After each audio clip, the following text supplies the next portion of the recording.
योऽन्तः प्रविश्य मम वाचमिमां प्रसुप्तां सञ्जीवयत्यखिलशक्तिधरस्वधाम्ना अन्यांश्च हस्तचरणश्रवणत्वगादीन् प्राणान्नमो भगवते पुरुषाय तुभ्यं।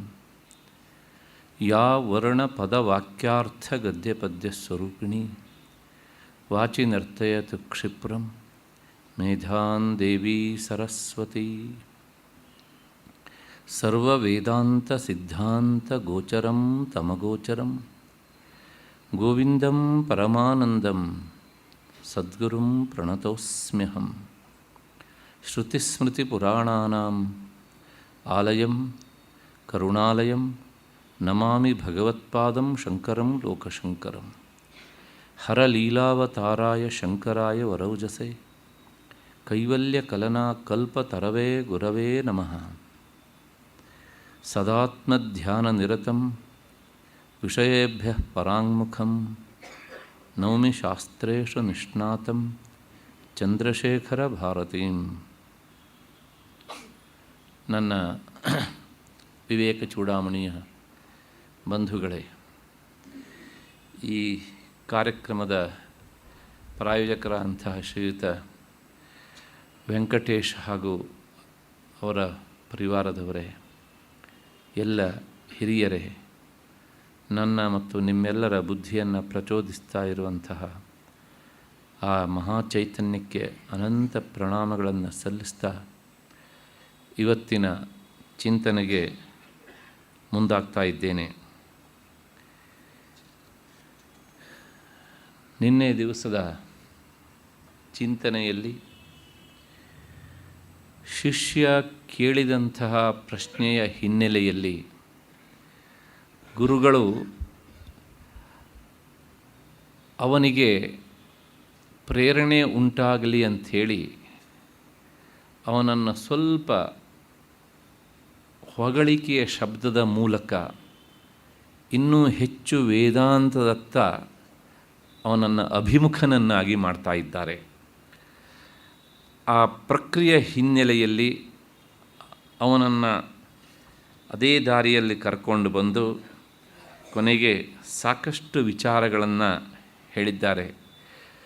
ತಂದೆ ಮಾಡಿದ ಸಾಲವನ್ನು ಮಕ್ಕಳು ತೀರಿಸಬಹುದು, ಆದರೆ ಮೋಕ್ಷದ ದಾರಿಯಲ್ಲಿ ತನ್ನ ಅಜ್ಞಾನವನ್ನು ನಿವಾರಣೆ ಮಾಡಿಕೊಂಡು ತಾನೇ ಮುಕ್ತನಾಗಬೇಕು ಅಷ್ಟೇ ಹೊರತು ಬೇರೆಯವರ ಪ್ರಯತ್ನದಿಂದ ತಾನು ಮುಕ್ತನಾಗುವುದು ಸಾಧ್ಯ ಇಲ್ಲಪ್ಪ ಅಂತೆಲ್ಲ ಹೇಳ್ತಾ ಸಾಕಷ್ಟು ಲೌಕಿಕ ಉದಾಹರಣೆಗಳನ್ನು ಕೊಟ್ಟಿದ್ದನ್ನು ನಾವು ಈ ಸಂದರ್ಭ ಇನ್ನೊಮ್ಮೆ ನೆನಪಿಸಿಕೊಳ್ಬೇಕು. ತಲೆ ಮೇಲಿರುವ ಭಾರವನ್ನು ಹೊರಲಾರದೇ ಇದ್ದವನ ಹತ್ತಿರ ಹೋಗಿ ಹೊರುವ ಸಾಮರ್ಥ್ಯ ಇರುವ ಇನ್ನೊಬ್ಬ ಹೊರಬಹುದು, ಆದರೆ ಅವನಿಗಾದಂಥ ಹಸಿವನ್ನು ಬಾಯಾರಿಕೆಯನ್ನು ನಿವಾರಣೆ ಮಾಡೋದಕ್ಕೋಸ್ಕರ ನಿನ್ನ ಪರವಾಗಿ ನಾನು ನೀರು ಕುಡಿದು ನಿನ್ನ ಬಾಯಾರಿಕೆ ಹೋಗಲಾಡಿಸ್ತೇನೆ, ನಿನ್ನ ಪರವಾಗಿ ನಾನು ಊಟ ಮಾಡಿ ನಿನ್ನ ಹಸಿವನ್ನು ಹೋಗಲಾಡಿಸ್ತೇನೆ ಎನ್ನುವಂಥ ಮಾತು ಸುಳ್ಳು. ಅಲ್ಲಿ ಏನು ಹೇಳಿದಂಗಾಯಿತು ಅಂದರೆ, ಮೋಕ್ಷ ಎನ್ನುವಂಥದ್ದು ಇದೊಂದು ಮಾನಸಿಕವಾದ ಒಂದು ಎತ್ತರದ ಸ್ಥಿತಿ. ಎಲ್ಲೆಲ್ಲಿ ಮಾನಸ ವ್ಯಾಪಾರ ಅಂದರೆ ಕ್ರಿಯೆ ಇರ್ತದೆಯೋ ಅಲ್ಲೆಲ್ಲ ಅವರವರೇ ಪ್ರಯತ್ನ ಮಾಡಬೇಕೆ ಅಷ್ಟೇ ಹೊರತು ಬೇರೆಯವರು ಅವರ ಪರವಾಗಿ ಅಥವಾ ಬೇರೊಬ್ಬರ ಪರವಾಗಿ ಪ್ರಯತ್ನ ಮಾಡಿ ಅವರನ್ನು ಎತ್ತರಕ್ಕೆ ಏರಿಸುವುದು ಆಗುವುದಿಲ್ಲ. ಇದೊಂದು ಆತ್ಯಂತಿಕವಾದಂತಹ ಸತ್ಯದ ವಿಚಾರ. ಆ ಹಿನ್ನೆಲೆಯಲ್ಲಿ ಹೀಗೆ ಹೇಳ್ತಾ ಬಂದಂತಹ ಗುರುಗಳು, ಹಾಗಿದ್ದರೆ ಆತ್ಮಜ್ಞಾನ ಅಂದರೆ ಮೋಕ್ಷ ಹೇಗಾಗತ್ತೆ ಕೇಳಿದರೆ ಅದು ಕೇವಲ ಯೋಗಶಾಸ್ತ್ರದಿಂದಲೂ ಸಿದ್ಧಿಸೋದಿಲ್ಲ, ಮತ್ತು ಸಾಂಖ್ಯದಿಂದಲೂ ಆಗೋದಿಲ್ಲ, ಕೇವಲ ಕರ್ಮದಿಂದಲೂ ಆಗೋದಿಲ್ಲ, ಉಪಾಸನೆಗಳಿಂದಲೂ ಆಗೋದಿಲ್ಲ ಅಂತ ಹೇಳಿ ಒಂದು ಮಾತನ್ನು ಹೇಳ್ತಾರೆ. ಈ ಬ್ರಹ್ಮಾತ್ಮೈಕ್ಯತ್ವ ಬೋಧದಿಂದಲೇ ಬ್ರಹ್ಮ ಆತ್ಮ, ಆತ್ಮ ಬ್ರಹ್ಮ ಐಕ್ಯತ್ವ ಬೋಧ, ಇದರಿಂದಲೇ ಆ ಮೋಕ್ಷ ಎನ್ನುವಂಥದ್ದು ಸಿದ್ಧಿಸ್ತದೆ ಎನ್ನುವಂಥ ಮಾತನ್ನು ಗುರುಗಳು ಹೇಳಿದರು. ಇಲ್ಲಿವರೆಗೆ ನಮ್ಮ ವಿಚಾರ ಬಂದು ನಿಂತಿತ್ತು. ಈ ಪ್ರಶ್ನೆಯನ್ನು ಕೇಳಿದಾಗ ನಮಗೆ ಸಂಶಯ ಬರುತ್ತೆ ಅಂಥೇಳಿ ನಾನು ಆ ಯೋಗದಿಂದ ಮೋಕ್ಷ ಹೇಗೆ ಆಗುವುದಿಲ್ಲ, ಸಾಂಖ್ಯದಿಂದ ಹೇಗೆ ಆಗುವುದಿಲ್ಲ, ಕೇವಲ ಕರ್ಮದಿಂದಲೂ ಹೇಗೆ ಆಗುವುದಿಲ್ಲ, ಉಪಾಸನೆಯಿಂದಲೂ ಹೇಗೆ ಆಗುವುದಿಲ್ಲ ಅಂತ ಹೇಳಿದ್ದೇನೆ. ಅಂದ ಮಾತ್ರಕ್ಕೆ ಇವುಗಳು ಮೋಕ್ಷಕ್ಕೆ ಕಾರಣ ಅಲ್ಲ ಅಂತಲ್ಲ, ಇವು ಮೋಕ್ಷಕ್ಕೆ ಸಹಕಾರಿ ಕಾರಣ. ಅಂದರೆ ನೇರ ಕಾರಣ ಅಲ್ಲ. ನೇರ ಕಾರಣ ಜ್ಞಾನ ಮಾತ್ರ. ಆ ಜ್ಞಾನಕ್ಕೆ ಇವೆಲ್ಲ ಒಂದಕ್ಕೊಂದು ಕಾರಣ. ಇದನ್ನು ಸಹಕಾರಿ ಕಾರಣ ಅಂತ ಕರೀತಾರೆ. ಆ ನೆಲೆಯಲ್ಲಿ ಯೋಗವು ಮೋಕ್ಷಕ್ಕೆ ಪರ್ಯಾಯ ರೂಪದಿಂದ ಸಹಕಾರಿ ಕಾರಣದಿಂದ ಕಾರಣ ಆಗ್ತದೆ, ಆದರೆ ನೇರವಾಗಿ ಅಲ್ಲ. ಹಾಗೆಯೇ ಸಾಂಖ್ಯ ಅಂತೂ ಅದು ಹೊರ ಪ್ರಪಂಚದ ವಿಚಾರವನ್ನು ಹೇಳುತ್ತೆ, ಹಾಗಾಗಿ ಅದು ಕಾರಣ ಆಗೋದೇ ಇಲ್ಲ ಯಾವ ದೃಷ್ಟಿಯಲ್ಲೂ ಸಹ. ಇನ್ನು ಕರ್ಮವೂ ಸಹ ಕಾಮ್ಯಕರ್ಮಗಳು ಆಗೋದಿಲ್ಲ. ನಿತ್ಯಕರ್ಮ ನಮ್ಮ ಮನಸ್ಸಿನ ಕೊಳೆಯನ್ನು ತೊಳಿತದಾದ್ದರಿಂದ ಆ ಕೊಳೆ ಅಳಿದಾಗ ಮನಸ್ಸು ಶುದ್ಧವಾದಾಗ ಶುದ್ಧವಾದ ಮನಸ್ಸಿನಲ್ಲಿ ಆತ್ಮವಸ್ತುವಿನ ಪ್ರತಿಫಲನ ಆಗ್ತದೆ. ಹಾಗಾಗಿ ಮನಸ್ಸನ್ನು ಶುದ್ಧಗೊಳಿಸುವ ದೃಷ್ಟಿಯಿಂದ ನಿತ್ಯಕರ್ಮ ಕಾರಣ ಆಗ್ತದೆ. ಹಾಗಾಗಿ ಅದು ಸಹ ಪರಂಪರೆಯ ಕಾರಣ. ಇನ್ನು ಉಪಾಸನೆ ಅದು ಎರಡು ರೀತಿಯಲ್ಲಿ. ಒಂದು, ನಮಗೆ ಇಷ್ಟವಾದಂತಹ ಲೌಕಿಕ ಫಲಗಳನ್ನು ಕೊಡುವಂತಹ ಸಾಮಾನ್ಯ ದೇವತೆಗಳನ್ನು ಉಪಾಸಿಸುವುದು ಒಂದು. ಇದರಿಂದ ಲೌಕಿಕ ಕಾಮನೆಗಳು ಈಡೇರಬಹುದು ಅಷ್ಟೇ. ಆದರೆ ಬ್ರಹ್ಮೋಪಾಸನೆಯನ್ನು ಮಾಡುವುದುಂಟು. ಅಂದರೆ ಕೇವಲ ಸಗುಣ ಬ್ರಹ್ಮ ಧ್ಯಾನವನ್ನು ಮಾಡುವಂತಹದ್ದುಂಟು. ಇದರಿಂದಲೂ ನೇರ ಮೋಕ್ಷ ಆಗುವುದಿಲ್ಲ. ಅಲ್ಲಿ ಆ ಶ್ಲೋಕದಲ್ಲಿರುವಂತಹ ಆ ಪೂರ್ವಾರ್ಧದ ಕೊನೆಯ ಶಬ್ದ ಉಂಟು ನೋಡಿ, ನ ವಿದ್ಯೆಯ ಅಂತ. ಅಲ್ಲಿ ವಿದ್ಯೆ ಅನ್ನೋದಕ್ಕೆ ವಿದ್ಯೆ ಅಂದರೆ ಉಪಾಸನೆ ಅಂತ ಅರ್ಥ. ಇದು ಹೇಗೆ ಕಾರಣ ಆಗುವುದಿಲ್ಲ ಅಂದರೆ, ಉಪಾಸನೆಯನ್ನು ಮಾಡ್ತಾ ಇರುವಂಥ ವ್ಯಕ್ತಿಯ ಮರಣಕಾಲದಲ್ಲಿ ಆ ಉಪಾಸ್ಯ ದೇವತೆ ಅವನಿಗೆ ಪ್ರತ್ಯಕ್ಷಳಾಗ್ತಾಳಂತೆ. ಕೊನೆಯ ಕಾಲದಲ್ಲಿ ಅವನು ಬ್ರಹ್ಮೋಪಾಸಕನಾದದ್ದಿದ್ದರೆ ಅವನಿಗೆ ಆ ಸಗುಣ ಬ್ರಹ್ಮದ ಕಲ್ಪನೆ ಬರುತ್ತೆ. ಅದರಿಂದಾಗಿ ಆತ ಹಿರಣ್ಯಗರ್ಭನ ಲೋಕಕ್ಕೆ ಹೋಗ್ತಾನೆ. ಗೀತೆಯಲ್ಲಿ ಇದನ್ನೆಲ್ಲ ನಾನು ಹೇಳಿದ್ದೇನೆ 8ನೇ ಅಧ್ಯಾಯದಲ್ಲಿ. ಅಗ್ನಿರ್ಜ್ಯೋತಿ ರಹಶುಕ್ಲ ಷಣ್ಮಾಸ ಉತ್ತರಾಯಣಂ ತತ್ರ ಪ್ರಯಾತಾ ಗಚ್ಚಂತಿ ಬ್ರಹ್ಮವಿದೋ ಜನಾ ಎನ್ನುವಂಥ ಛಾಂದೋಗ್ಯ, ಬೃಹದಾರಣ್ಯಕ, ಐತಿರ ಎಲ್ಲ ಉಪನಿಷತ್ತುಗಳು ಈ ವಿಚಾರ ಬರುತ್ತೆ. ಈಶಾವಾಸ್ಯ ಉಪನಿಷತ್ತು ವಿಶೇಷವಾಗಿ ಉಪಾಸನೆಯನ್ನು ಹೇಳಲಿಕ್ಕೆ ಹೊರಟಂಥ ಒಂದು ಉಪನಿಷತ್ತು. ಹೀಗೆ ಈ ಉಪಾಸಕರು ಉಪಾಸನೆಯಿಂದಾಗಿ ಅವರು ಬ್ರಹ್ಮಲೋಕಕ್ಕೆ, ಹಿರಣ್ಯಗರ್ಭನ ಲೋಕಕ್ಕೆ ಹೋಗ್ತಾರೆ. ಅಲ್ಲಿ ಹೋದ್ಮೇಲೆ ಏನು ಅಂದರೆ, ಅಲ್ಲಿ ಹೋದ ಮೇಲೆ ಮತ್ವನಃ ತೇನ ಬ್ರಹ್ಮಲೋಕಗತಾನಾಂ ತತ್ರೈವ ಕೃತಸಾಕ್ಷಾತ್ಕಾರಾಣಂ ಕೈವಲ್ಯ ರೂಪಮೈವ ಮೋಕ್ಷ. ಅಲ್ಲಿ ಹೋದ್ಮೇಲೆ ಮತ್ವನ ಅವರು ವೇದಾಂತ ಚಿಂತನೆ ಮಾಡಲೇಬೇಕು. ಯಾಕೆಂದರೆ ಇಲ್ಲಿ ಮಾಡಲಿಲ್ವಲ್ಲ, ಅದಕ್ಕೋಸ್ಕರ ಅದನ್ನು ತಪ್ಪಿಸ್ಕೊಳ್ಳಿಕ್ಕೆ ಆಗೋದಿಲ್ಲ. ವೇದಾಂತ ವಿಚಾರವನ್ನು ಬಿಟ್ಟು ಬೇರೆ ದಾರಿಯಿಂದ ಮೋಕ್ಷ ಎನ್ನುವಂಥದ್ದು ಅದು ಅಸಾಧ್ಯವಾದ ಮಾತು. ಯಾಕೆ ಅಂದರೆ ಈ ವಿಷಯದಲ್ಲಿ ಉಪನಿಷತ್ತೇ ಹೇಳುತ್ತೆ, ತೇ ಬ್ರಹ್ಮಲೋಕೆ ತು ಪರಾಂತಕಾಲೇ ಪರಾಮೃತಾತ್ ಪರಿಮುಚ್ಚಂತಿ ಸರ್ವೇ. ಸಾಮಾನ್ಯವಾಗಿ ಯತಿಗಳನ್ನು ನಮಸ್ಕಾರ ಮಾಡುವಾಗ ಈ ಮಂತ್ರವನ್ನು ಹೇಳಿ ನಮಸ್ಕಾರ ಮಾಡುವಂತಹ ಪದ್ಧತಿ ಉಂಟು ನಮ್ಮಲ್ಲಿ. ಅವರು ಪರಾಮೃತಾತ್ ಅಲ್ಲಿ ಹೋಗಿ ಆ ವೇದಾಂತ ಚಿಂತನೆಯನ್ನು ಮಾಡುವುದರ ಮೂಲಕ ಮುಚ್ಚಂತೆ. ಅಂದರೆ ಆ ಹಿರಣ್ಯಗರ್ಭನಿಗೆ ಮೋಕ್ಷ ಆಗುವಾಗ ಅವನೊಂದಿಗೆ ಇವರಿಗೆ ಮೋಕ್ಷ ಅಂತ, ಅಲ್ಲಿವರೆಗೂ ಅವರು ಕಾಯಲೇಬೇಕು ಹೀಗೆ ಅಂತ. ಹಾಗಾಗಿ ಮೋಕ್ಷ ಎನ್ನುವಂಥದ್ದು ನೇರ ಮೋಕ್ಷಕ್ಕೆ ಕಾರಣ ಆಗೋದಿಲ್ಲ, ಉಪಾಸನೆ ಎನ್ನುವಂಥದ್ದು. ಅಷ್ಟು ಹಿನ್ನೆಲೆಯಲ್ಲಿ ಸ್ಮೃತಿಗಳೆಲ್ಲ ಹೇಳ್ತವೆ, ಬ್ರಹ್ಮಣ ಸಹತೆ ಸರ್ವೇ ಸಂಪ್ರಾಪ್ತೆ ಪ್ರತಿ ಸಂಚರೆ ಪರಸ್ಯಾಂತೆ ಕೃತಾತ್ಮಾನಃ ಪ್ರವಿಶಂತಿ ಪರಂಪದಂ. ಅವನೊಂದಿಗೆ ಇವರಿಗೆ ಮೋಕ್ಷ, ಅಲ್ಲಿವರೆಗೂ ಇವರು ಹಾಗೇನೇ ಕಾಯ್ತಾ ಇರಬೇಕು, ವೇದಾಂತ ಚಿಂತನೆ ಮಾಡ್ತಾನೆ ಇರಬೇಕು ಹೀಗೆ. ಅಷ್ಟು ಹಿನ್ನೆಲೆಯಲ್ಲಿ ಈಗ ಒಂದು ಪ್ರಶ್ನೆ, ಬ್ರಹ್ಮ ವಸ್ತು ಎನ್ನುವಂಥದ್ದು ಅದು ಶಾಶ್ವತವಾದದ್ದು. ಅದರ ಸ್ವರೂಪವನ್ನು ತಿಳಿಯುವುದೇ ಮೋಕ್ಷ ಅಂತಾದ ಮೇಲೆ ಮೋಕ್ಷವು ಶಾಶ್ವತ. ಹಾಗಾಗಿ ಈ ಶಾಶ್ವತವಾದಂತಹ ಮೋಕ್ಷವನ್ನು ಪಡೆಯುವುದು ಅಂದರೆ ಬ್ರಹ್ಮ ಸಾಕ್ಷಾತ್ಕಾರ ಮಾಡಿಕೊಳ್ಳುವುದು ಅಂತ. ಹಾಗಿದ್ರೆ ಈಗ ನಾವು ಬ್ರಹ್ಮ ಆಗಿಲ್ವೋ ಅಂತ ಒಂದು ಪ್ರಶ್ನೆ. ಈಗಲೂ ನಾವು ಬ್ರಹ್ಮವೇ. ಆದರೆ ನಮಗೇನಾಗಿದೆ ಅಂದರೆ ಈ ಮಾಯೆಯಿಂದಾಗಿ ಒಂದು ಮರೆವು ಆವರಿಸಿಬಿಟ್ಟಿದೆ ನಮ್ಮನ್ನು. ಶಾಸ್ತ್ರದ ಭಾಷೆಯಲ್ಲಿ ಅದನ್ನು ಕಂಠಗತ ವಿಸ್ಮೃತ ಚಾಮೀಕರವತು ಅಂತ. ಕತ್ತಿನಲ್ಲೇ ಸರ ಹಾಕ್ಕೊಂಡಿದ್ದಾಳೆ ಒಬ್ಬಾಕೆ ಗೃಹಿಣಿ. ಬಹಳಷ್ಟು ಸರಗಳ ನಡುವೆ ತನಗಿಷ್ಟವಾದಂಥ ಒಂದು ಸರ ಏನಾಗಿದೆ, ಅಲ್ಲ ಸ್ವಲ್ಪ ಯಾವುದೋ ಸರದ ಮಧ್ಯೆಲ್ಲ ಸೇರಿಕೊಂಡಿದೆ, ಹಾಗಾಗಿ ಅದು ಕಳೆದು ಹೋಗಿದೆ ಅಂದ್ಕೊಂಡು ಊರೆಲ್ಲ ಸುತ್ತಾಡಲಿಲ್ಲಂತೆ ಅವಳು. ಕೊನೆಗೆ ಆಕೆಯ ಗೆಳತಿ ಒಬ್ಬಾಕೆ ಬಂದು ಈಕೆಯ ಕತ್ತನ್ನೆಲ್ಲ ಶೋಧಿಸಿ, ಅಯ್ಯೋ ನೀನು ಇಷ್ಟೊತ್ತು ಹುಡುಕ್ತಾ ಇದ್ದಂಥ ಸರ ಇಲ್ಲೇ ಇದೆಯಲ್ಲ, ಯಾಕೆ ಚಡಪಡಿಸ್ತಾ ಇದ್ದೀಯೇ ಅಂತ ಕೇಳಿದಾಗ, ಓ ಹೌದಲ್ವಾ, ಸಿಕ್ತು ನನ್ನ ಸರ ಅಂತ ಹೇಳಲ್ಲಂತೆ. ಸಿಕ್ತು ಅಂತ ಈಗ ಹೇಳ್ತಾ ಇದ್ದಾಳೆ ಅವಳು, ವಾಸ್ತವಿಕವಾಗಿ ಕಳೆದಿದ್ರೆ ತಾನೇ ಅದು ಸಿಕ್ತು ಅಂತ ಹೇಳೋದು. ಹಾಗಿದ್ರೆ ಏನು, ಅದು ಇವಳ ಗಮನಕ್ಕೆ ಅಂದರೆ ತಿಳುವಳಿಕೆಗೆ ಇದ್ದಿದ್ದು ಇವಳ ತಿಳುವಳಿಕೆಗೆ ಬರದೇ ಇದ್ದದ್ರಿಂದ ಅದು ಇದ್ದೂ ಇಲ್ಲದಂತೆ ಆಗಿತ್ತು. ನನ್ನ ಸರ ಕಳೆದು ಹೋಯಿತು ಅಂತ ಹೇಳುವಾಗಲೂ ಕತ್ತಿನಲ್ಲಿತ್ತು, ಈಗ ಸಿಕ್ಕಿತು ಅಂತ ಹೇಳುವಾಗಲೂ ಕತ್ತಿನಲ್ಲೇ ಇದೆ. ಹಾಗಿದ್ರೆ ಏನಾಯಿತು ಅಂದರೆ ತನಗೆ ಸಿಗಲಿಲ್ಲ, ಕಳೆದು ಹೋಯಿತು ಅನ್ನೋ ಭಾವನೆ ಇತ್ತಲ್ಲ, ಆ ಕಳೆದು ಹೋಯಿತು ಅನ್ನುವ ಭಾವನೆ ದೂರವಾಯಿತು. ಸಿಗಲಿಲ್ಲ ಎನ್ನುವಂಥ ಭಾವನೆ ಅಳಿದು ಸಿಕ್ಕಿತು ಅನ್ನುವಂಥ ಭಾವನೆ ಬಂತು. ಇದೆರಡೂ ನೋಡಿ ಮಾನಸಿಕವಾದ ಸ್ಥಿತಿ. ಅಂದರೆ ಮೋಕ್ಷವೂ ಸಹ ಅದೊಂದು ಮಾನಸಿಕವಾದ ಸ್ಥಿತಿ. ಇದನ್ನು ನಾವು ಮತ್ತೆ ಮತ್ತೆ ಮನಸ್ಸಿಗೆ ತಂದುಕೊಳ್ಬೇಕು. ಇದನ್ನು ಶಾಸ್ತ್ರದ ಪರಿಭಾಷೆಯಲ್ಲಿ ನಾನು ಹಿಂದೂ ಇದನ್ನು ಹೇಳಿದ್ದೇನೆ, ಪ್ರಾಯಶಃ ಕಂಠಗತ ಚಾಮೀಕರ ನ್ಯಾಯ ಅಂತ ಕರೀತಾರೆ. ಈ ಉದಾಹರಣೆ ಅರ್ಥ ಆಗದೇ ಇದ್ದರೆ ಇನ್ನೂ ಒಂದು ಉದಾಹರಣೆಯನ್ನು ಶಾಸ್ತ್ರ ಹೇಳುತ್ತೆ. ಮಹಾಭಾರತದ ಕರ್ಣ ರಾಧೇಯ ಅಂತ ಅವನು ಪ್ರಸಿದ್ಧನಾದವನು.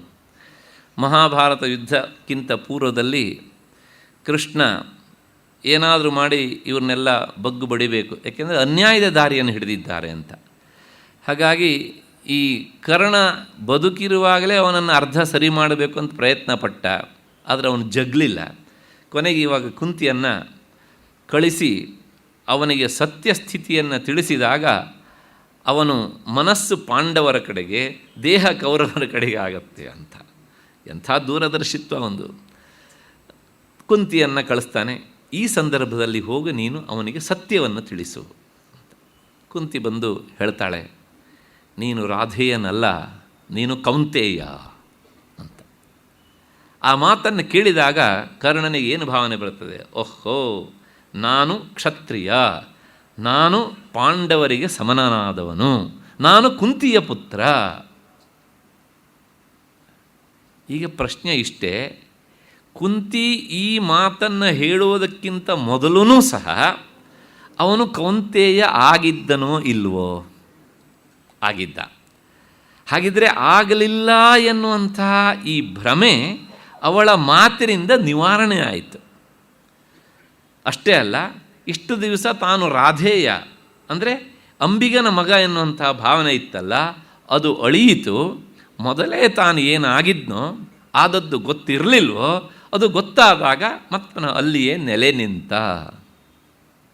ಹಾಗೆ ನಾವೆಲ್ಲರೂ ಬ್ರಹ್ಮಸ್ವರೂಪದವರೇ ಆದ್ರೂ ಸಹ ನಮಗೆ ಕುಂತಿ ಅಂಥವಳು ಬಂದು ನೀನು ಕೌಂತೇಯ ಅಂತ ಇನ್ನೂ ಯಾರು ಹೇಳುವವರು ಬಂದಿಲ್ಲ. ಅಥವಾ ಆ ಗೆಳತಿ ಹಾಗೆ ಕತ್ತಲ್ಲಿರುವ ಸರ ಇಲ್ಲೇ ಇದೆ ನೋಡು ಅಂತ ತೋರಿಸುವವರೂ ಬಂದಿಲ್ಲ. ಅವರೇ ಗುರುಗಳು ಅಂತ, ಬೇರೆ ಯಾರೂ ಅಲ್ಲ. ಈಗ ವೇದಾಂತ ನಮ್ಮ ಸ್ವರೂಪವನ್ನು ತಿಳಿಸೋದಕ್ಕೆ ಇಂಥ ಸಾಕಷ್ಟು ಉದಾಹರಣೆಯನ್ನು ಕೊಡುತ್ತೆ. ಹೆಚ್ಚೇಕೆ ವಾಲ್ಮೀಕಿ ಮುನಿಗಳು ಒಂದು ಉದಾಹರಣೆ ಕೊಡ್ತಾರೆ ರಾಮಾಯಣದಲ್ಲಿ. ಅಯೋಧ್ಯ ಯುದ್ಧಕಾಂಡದಲ್ಲಿ ರಾಮ ಒಂದು ಮಾತು ಹೇಳ್ತಾನೆ. ಏನು ಅಂದರೆ, ಆತ್ಮಾನಂ ಮಾನುಷಮ್ಮನ್ನೇ ರಾಮಂ ಸತ್ಯಪರಾಕ್ರಮಂ ಅಂತ. ರಾಮ ಆತ್ಮಾನಂ ಮಾನುಷಮ್ಮನ್ನೇ, ನಾನು ದಶರಥ ಕೌಸಲ್ಯರ ಮಗ, ನಾನು ಮನುಷ್ಯ ಅಂತ ಹೇಳಿದ. ಹೌದು, ಅವನು ಮನುಷ್ಯ ಲೋಕಕ್ಕೆ ಬಂದ ಮೇಲೆ ಮನುಷ್ಯನಂತೆ ಇದ್ದ. ಆದರೆ ನಿಜ ರೂಪದಲ್ಲಿ ಯಾರು ಅಂದರೆ ಕೊನೆಗೆ ಆ ಶ್ರೀರಾಮನ ನಿರ್ಯಾಣಕ್ಕಿಂತ ಪೂರ್ವದಲ್ಲಿ ಸ್ವತಃ ಚತುರ್ಮುಖನೇ ಬಂದು ಒಂದು ಮಾತನ್ನು ರಾಮನನ್ನು ಕುರಿತು ಹೇಳ್ತಾನೆ. ಏನು ಅಂದರೆ,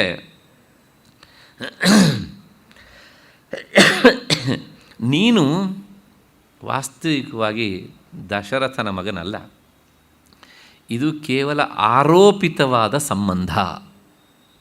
ವಾಸ್ತವಿಕವಾಗಿ ನೀನು ಯಾರು ಕೇಳಿದರೆ, ನೀನು ಏಕಶೃಂಗ ಅಂದರೆ ಸಾಕ್ಷಾತ್ ನಾರಾಯಣನಿದ್ದೀಯೆ ನೀನು ಅಂತೆಲ್ಲ ಹೇಳಿದಾಗ ಮೊದಲು ಅವನೇ ಆಗಿದ್ದ. ತಕ್ಷಣ ಓ ಹೌದಲ್ವಾ ಅಂತ ಅನ್ನಿಸ್ತಂತೆ. ಅಷ್ಟೇ. ಇದರಿಂದ ನಮಗೆ ಎರಡು ವಿಷಯ ನಿಖರವಾಗತ್ತೆ. ಒಂದು, ನಾವು ಮೂಲತಃ ಬ್ರಹ್ಮಸ್ವರೂಪದವರೇ ಆಗಿದ್ರೂ ಸಹ ಅದನ್ನು ಜ್ಞಾಪಿಸುವವನೊಬ್ಬ ಬೇಕು. ಜ್ಞಾಪಿಸುವವನಂದರೆ ತಿಳಿಸಿಕೊಟ್ಟು ನಮಗೆ ಅನುಭವಕ್ಕೆ ಬರುವಷ್ಟರ ಮಟ್ಟಿಗೆ ನಮ್ಮನ್ನು ಕರ್ಕೊಂಡು ಹೋಗಬೇಕು. ಸುಮ್ಮನೆ ಜ್ಞಾಪಿಸುವವನಂದರೆ ಹೀಗೆ ಹೇಳಿದ ಮಾತ್ರಕ್ಕೆ ಆಗೋದಿಲ್ಲ. ಇಲ್ಲೊಂದು ಮತ್ತೆ ಪುನಃ ಸಂಶಯ, ಅವರಿಗೆಲ್ಲ ಒಂದು ಸಲ ಹೇಳಿದಾಗಲೇ ಆಯ್ತಲ್ಲ, ನಮಗೆ ಯಾಕೆ ಆಗೋದಿಲ್ಲ ಅಂತ. ಹೌದು, ನಾನು ಇದನ್ನು ನೋಡಿ, ಈ ಉದಾಹರಣೆ ಗಮನಿಸಿ. ಕಳೆದು ಹೋದಂತಹ ಸರ ಕಳೆದು ಹೋಗಲಿಲ್ಲ, ಆದರೆ ಅದು ಕೇವಲ ಭ್ರಮೆ. ಇಲ್ಲೇ ಇದೆ ಅಂತ ಪ್ರತ್ಯಕ್ಷ ಕೈಯಲ್ಲಿ ಹಿಡಿದು ತೋರಿಸಿದ್ದಾಳೆ ಅಲ್ವಾ? ಒಂದು ಅಲ್ಲಿ ಸ್ಪಷ್ಟವಾಗಿ ಅರ್ಥ ಆಗುತ್ತೆ ನಮಗೆ, ಸುಲಭವೂ ಕೂಡ. ಹಾಗೆ ಕುಂತಿಯೇ ಬಂದು ನಾನು ನಿನ್ನ ತಾಯಿಯಪ್ಪ ಅಂತ ಹೇಳಿದಾಗ ಅಲ್ಲಿಯೂ ಸ್ಪಷ್ಟವಾಗುತ್ತೆ. ಏಕೆಂದರೆ ಎದುರುಗಡೆಗೆ ನೇರವಾಗಿ ಕಾಣ್ತಾ ಇದ್ದಾಳೆ. ಹಾಗೆ ರಾಮನಿಗೂ ಸಹ ಅವನು ಮೂಲತಃ ಅವನೇ ಆದ್ದರಿಂದ ತಕ್ಷಣ ಅವನಿಗೆ ಹೇಳಿದ ತಕ್ಷಣ ನೆನಪಿಗೆ ಬಂತು. ನಮಗೆ ಯಾಕೆ ಬರುವುದಿಲ್ಲ ಅಂದರೆ, ನಾನು ಮೊನ್ನೆ ದಿವಸ ಹೇಳಿದ್ದೇನೆ, ನಾವು ಎಷ್ಟೋ ಜನ್ಮಗಳಿಂದ ನಮ್ಮ ಸ್ವರೂಪದ ಬಗ್ಗೆ ವಿಚಾರ ಮಾಡೋದನ್ನು ಬಿಟ್ಟಿದ್ದೇ ಕಾರಣ. ಹಾಗಾಗಿ ನಮ್ಮ ಅಂತಃಕರಣದ ಮೇಲೆ ಹಿತ್ತಾಳೆಯ ಪಾತ್ರೆಯ ಮೇಲೆ ಕಿಲುಬು ಕಟ್ಟಿದ ಹಾಗೆ ಅಜ್ಞಾನದ ಲೇಯರ್ ಬಹಳ ಥಿಕ್ಕಾಗಿರುತ್ತೆ. ಹಾಗಾಗಿ ಈ ಲೇಯರ್ ಹೋಗಬೇಕು ಅಂದರೆ, ಕಿಲುಬಿನ ಲೇಯರ್ ಅದು ಒಂದೆರಡು ಸಲ ಹುಣಸೆಹಣ್ಣು ಹಚ್ಚಿದರೆ ಬಿಡೋಲ್ಲ. ಅದು ಮತ್ತೆ ಮತ್ತೆ ಹಚ್ಚಬೇಕು, ಮತ್ತೆ ಮತ್ತೆ ಉಜ್ಜಬೇಕು. ಆ ಉಜ್ಜುವ ಕೆಲಸವನ್ನು ಗುರುಗಳು ಹೀಗೆ ಅಂತ ಹೇಳಿಕೊಟ್ಟಾದಮೇಲೆ ನಾವು ಮತ್ತೆ ಮತ್ತೆ ಉಜ್ಜುತ್ತಾ ಇರಬೇಕು. ನಾವು ಅದನ್ನು ಮಾಡೋದಿಲ್ಲ. ಯಾಕೆಂದರೆ ನಮ್ಮ ಲೌಕಿಕ ಜೀವನದ ಮಧ್ಯೆಯಲ್ಲಿ ಅದಕ್ಕೆ ಪುರುಷೊತ್ತಿಲ್ಲ ನಮಗೆ.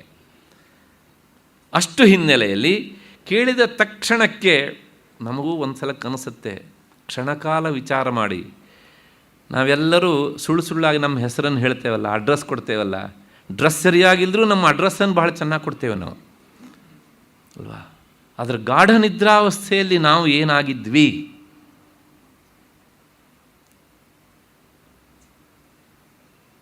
ಯಾರಿಗಾರು ಅಡ್ರೆಸ್ ಹೇಳೋಕ್ಕಾಗುತ್ತಾ?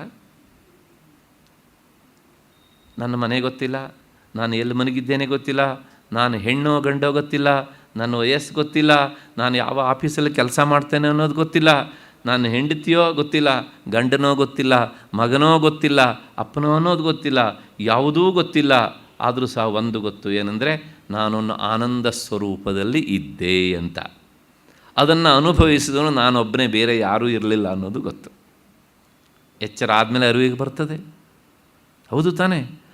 ಅಲ್ಲಿಗೆ ನಾವು ನಮ್ಮ ಬಗ್ಗೆ ಹೊರಗಿನಿಂದ ಏನು ಅಂದ್ಕೊಂಡಿದ್ದೇವೋ ಅದು ಅಲ್ಲದೇ ಇರುವಂಥ ಒಂದು ಸ್ಥಿತಿ ನಮಗುಂಟು ಅನ್ನೋದು ನಿಚ್ಚಳ. ಅಷ್ಟು ಹಿನ್ನೆಲೆಯಲ್ಲಿ ನಮಗೂ ಸಹ ಪ್ರಯತ್ನದಿಂದ, ಆದರೆ ಸುಲಭ ಸಾಧ್ಯ ಅಲ್ಲ, ಕಷ್ಟ ಸಾಧ್ಯ. ಅದರಿಂದ ಆಗತ್ತೆ, ನಾವು ಅದಕ್ಕೆ ತಯಾರಾಗಿ ಇರಬೇಕು. ಇಷ್ಟು ಹಿನ್ನೆಲೆಯಲ್ಲಿ ಮೋಕ್ಷವನ್ನು ಪಡೆಯೋದಕ್ಕೆ ಆಗತ್ತೆ ಅಂತ. ಇಲ್ಲಿ ಪಡೆಯೋದಕ್ಕಾಗತ್ತೆ ಅಂದ ತಕ್ಷಣ ಈಗ ಇನ್ನೊಂದು ಸಂಶಯ. ಪಡೆಯೋದು ಅಂದರೆ ಏನು? ಈಗ ನೋಡಿ, ಇದೊಂದು ಬಾಕ್ಸ್ ಇದೆ, ಇಲ್ಲಿದೆ. ನಾನೀಗ ಕೈ ಹಾಕಿ ತಗೊಂಡೆ.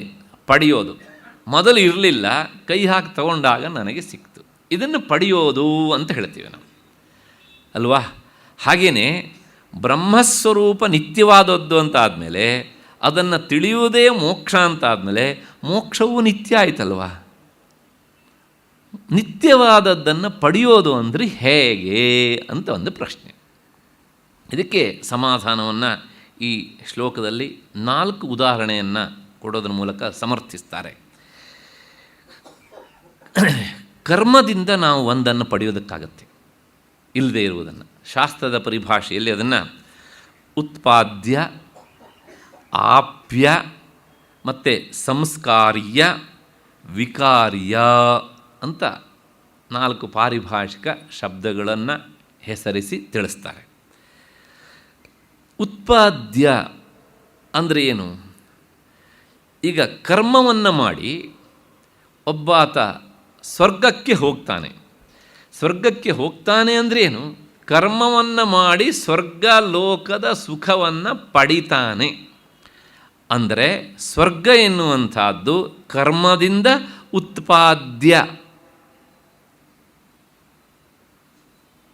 ಹಾಗೆಯೇ ಬೇರೆ ಬೇರೆ ವಸ್ತುಗಳನ್ನೆಲ್ಲ ಶೇಖರಿಸಿ ನಾವು ಒಂದು ಮನೆಯನ್ನು ಕಟ್ಟುತ್ತೇವೆ.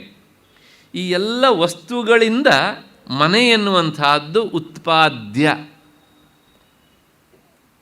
ಅಲ್ವಾ?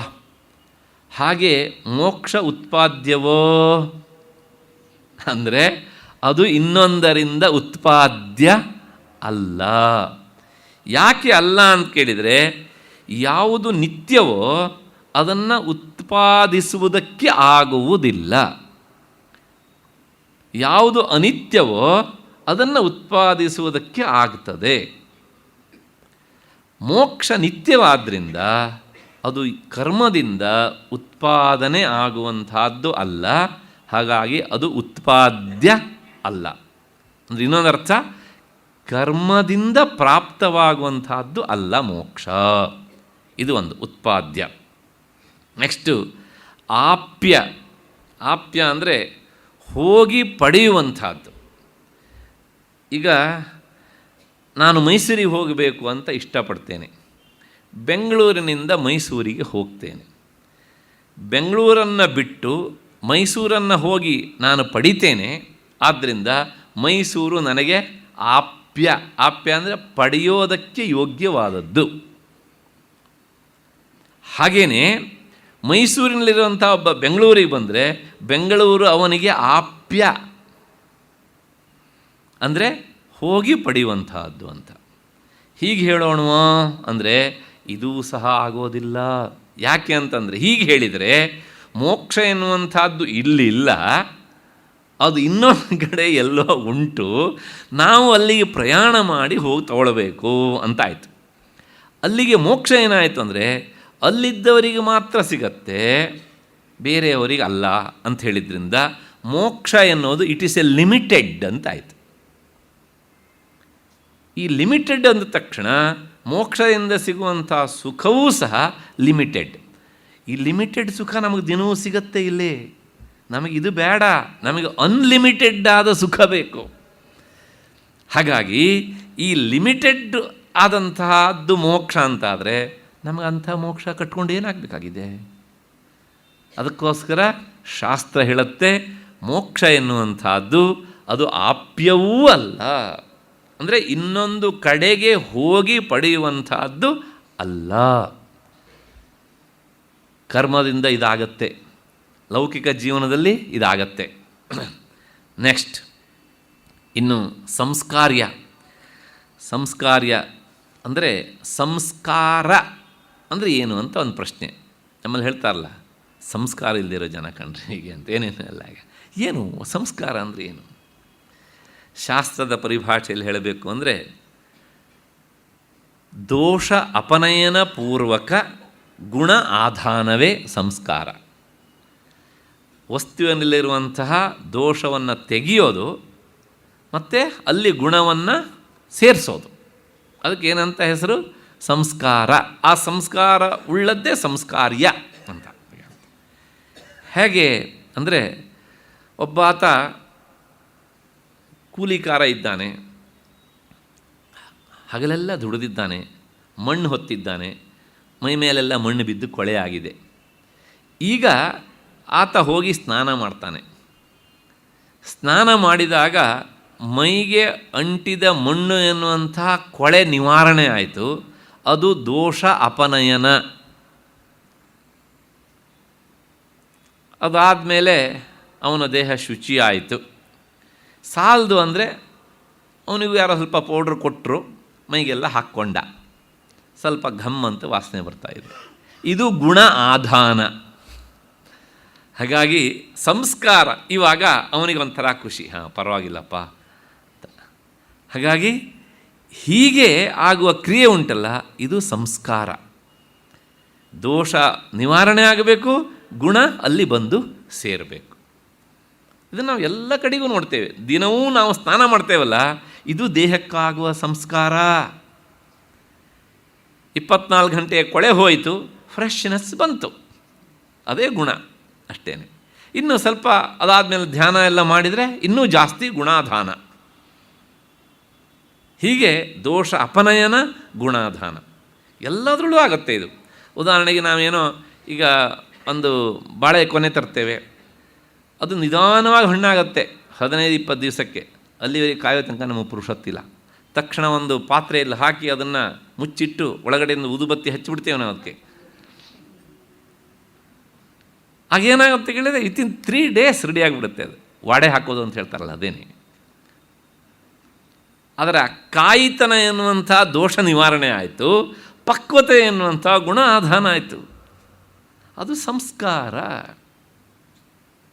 ಹೀಗೆ ಮೋಕ್ಷವೂ ಹೀಗೋ ಅಂತಂದರೆ ಅದು ಸಂಸ್ಕಾರ್ಯ ಅಲ್ಲ. ಯಾಕೆಂದರೆ ಮೋಕ್ಷವೂ ಹೀಗೆ ಅಂತೇಳಿದರೆ ಮೋಕ್ಷದಲ್ಲಿ ಏನೋ ಒಂದು ದೋಷ ಇರಬೇಕು, ಇದ್ದ ದೋಷ ತೆಗಿಬೇಕು, ಅದಾದಮೇಲೆ ಗುಣವನ್ನು ಅಲ್ಲಿ ಆಧಾನ ಮಾಡಬೇಕು. ಇದೇ ಅಂತ ಆದರೆ ಏನು ದೋಷ ಅಂತ ಹೇಳಬೇಕು, ಅದಕ್ಕೆ ಉತ್ತರ ಇಲ್ಲ. ಗುಣಾಧಾನ ಏನು ಮಾಡೋದು ಅಂತ ಕೇಳಿದ್ರೆ ಅದಕ್ಕೂ ಉತ್ತರ ಇಲ್ಲ. ಹಾಗಾಗಿ ಮೋಕ್ಷ ಎನ್ನುವಂಥದ್ದು ಅದು ಸಂಸ್ಕಾರ್ಯವೂ ಅಲ್ಲ. ಇನ್ನು ಉಳಿದಿದ್ದೇನಪ್ಪ, ವಿಕಾರ್ಯ ಅಂತ. ವಿಕಾರ್ಯ ಅಂದರೆ, ವಿಕಾರ ಅಂದರೆ ದಯವಿಟ್ಟು ತಪ್ಪು ತಿಳ್ಕೊಳ್ಬೇಡಿ, ನಮ್ಮಲ್ಲಿ ಇವತ್ತು ಅದನ್ನು ಕನ್ನಡದಲ್ಲಿ ತೀರಾ ಹಗುರವಾಗಿ ಬಳಸ್ತಾರೆ. ಭಾಳ ವಿಕಾರವಾಗಿದ್ದಾನೆ ಕಣ್ರಿ ಹೀಗೆ ಅಂತ ಅಲ್ವಾ. ಅಲ್ಲೂ ನಿಜವಾದ ಅರ್ಥ ಏನು ಅಂದರೆ ಬದಲಾವಣೆ ಅಂತ ಅಷ್ಟೇ ಅರ್ಥ. ಅಂದರೆ ಅವನು ಹೇಗಿರಬೇಕೋ ಹಾಗಿಲ್ಲ, ಇರಬಾರದ ರೀತಿಯಲ್ಲಿ ಬದಲಾವಣೆ ಆಗಿದ್ದಾನೆ ಅನ್ನೋದೇ ವಿಕಾರ ಎನ್ನುವ ಶಬ್ದದ ಅರ್ಥ. ಹೇಗೆ ಅಂದರೆ ನೋಡಿ, ಅಕ್ಕಿ ಇದೆ. ಅಕ್ಕಿಯನ್ನು ನಾವು ತೊಳೆದು ಒಲೆ ಮೇಲಿಟ್ಟು ಬೆಂಕಿಯ ಸ್ಪರ್ಶ ಮಾಡಿ ಅದನ್ನು ಅನ್ನವನ್ನಾಗಿ ಮಾಡ್ತೇವೆ. ಅನ್ನ ಅದು ಅಕ್ಕಿಯ ವಿಕಾರ, ಅಕ್ಕಿಯ ಬದಲಾವಣೆ.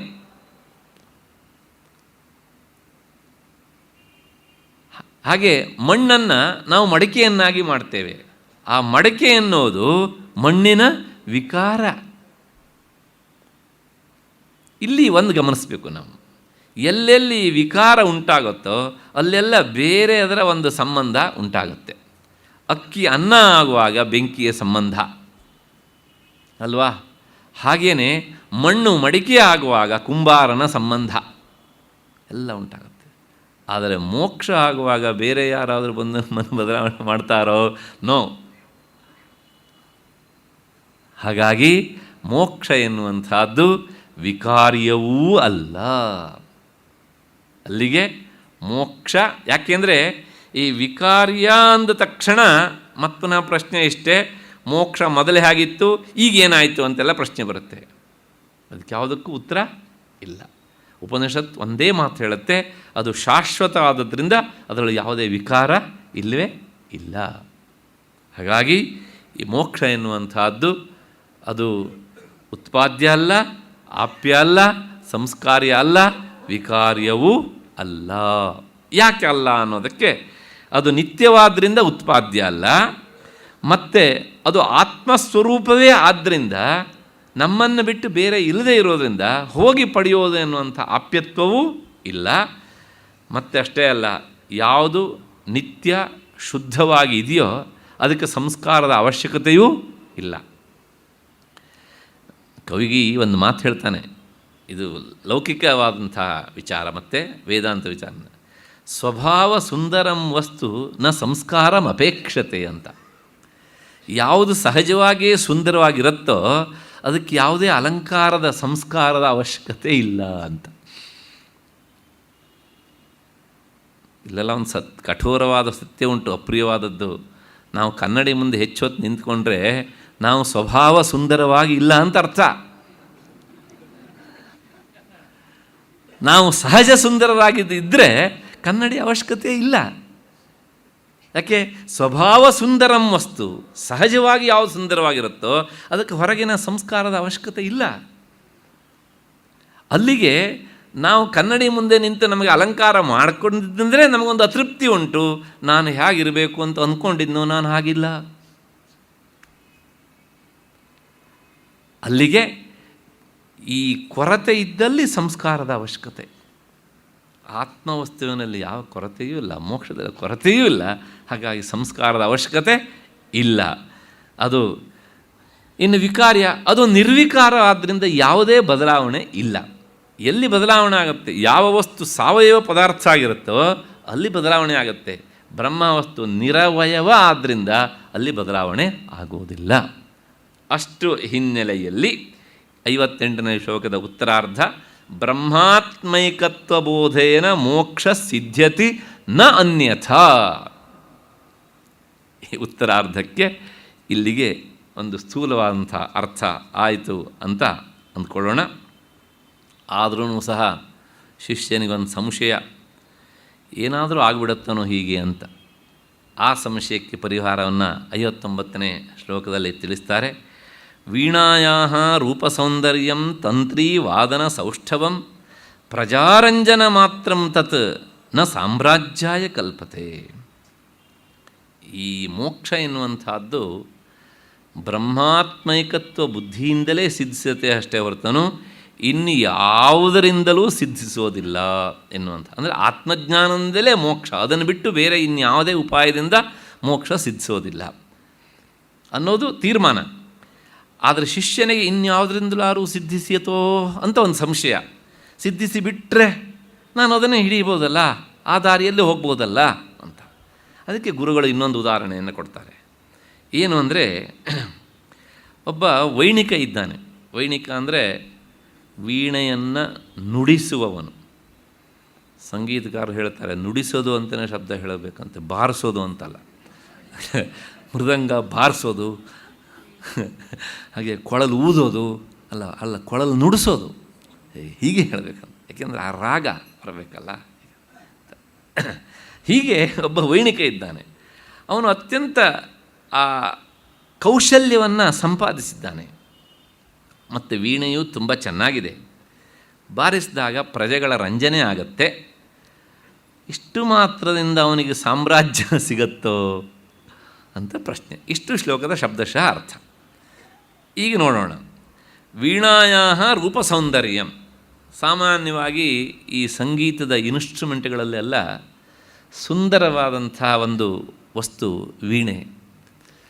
ಸಾಲದ್ದಕ್ಕೆ ಸರಸ್ವತಿಯ ಕೈಯಲ್ಲಿ ಓಲಾಡ್ತಾ ಇರುವಂಥದ್ದು, ದಕ್ಷಿಣಾಮೂರ್ತಿಯ ಕೈಯಲ್ಲೂ ಅದು ಉಂಟು ಹೀಗೆ ಅಂತ. ಕೇವಲ ಶಾರದೆ ಕೈಯಲ್ಲಿ ಮಾತ್ರ ಅಲ್ಲ, ದಕ್ಷಿಣಾಮೂರ್ತಿ ಕೈಯಲ್ಲೂ ವೀಣೆ ಉಂಟು. ಅಂತಹ ದಕ್ಷಿಣಾಮೂರ್ತಿಯನ್ನು ಧ್ಯಾನ ಮಾಡಿದರೆ ಅವನು ವಿದ್ಯಾವಂತನಾಗ್ತಾನೆ ಅಂತ ಫಲಶ್ರುತಿ ಉಂಟು. ಹೀಗೆ ವೀಣೆ ಅತ್ಯಂತ ಒಂದು ಸುಂದರವಾದಂಥ ಸಂಗೀತದ ಸಾಮಗ್ರಿ. ಅದರಿಂದಾಗಿಯೇ ಪ್ರಾಯಶಃ ಶಾರದೆಗೆ ಶಾರದತ್ವ ಅಂತ ಹೇಳಿದರೂ ತಪ್ಪಾಗಲಾರದು ಅಂಥದ್ದು. ಅದಕ್ಕೆ ಸಹಜವಾದ ಸೌಂದರ್ಯ ಉಂಟು. ಸಾಲದ್ದಕ್ಕೆ ಆ ತಂತಿಗಳಿಂದ ಉತ್ತಮವಾದಂಥ ನಾದವನ್ನು ಹೊರಡಿಸೋದಕ್ಕೆ ಬರುತ್ತೆ. ಆ ವೈಣಿಕನೂ ತುಂಬ ಸಮರ್ಥನಿದ್ದಾನೆ. ಏಕೆಂದರೆ ನಮ್ಮಂಥವ್ರು ಹೋಗಿ ವೀಣೆ ತಂತಿ ಮೇಲೆ ಕೈ ಆಡಿಸಿದರೆ ಅದು ಏನೇನೋ ನಾದ ಮಾಡುತ್ತೆ. ಅದು ನಾದ ಅಂತ ಹೇಳಬಾರ್ದು, ಹೇಗಾಗೋ ಕೂಗತ್ತೆ ಅಂತ ಹೇಳಬೇಕು.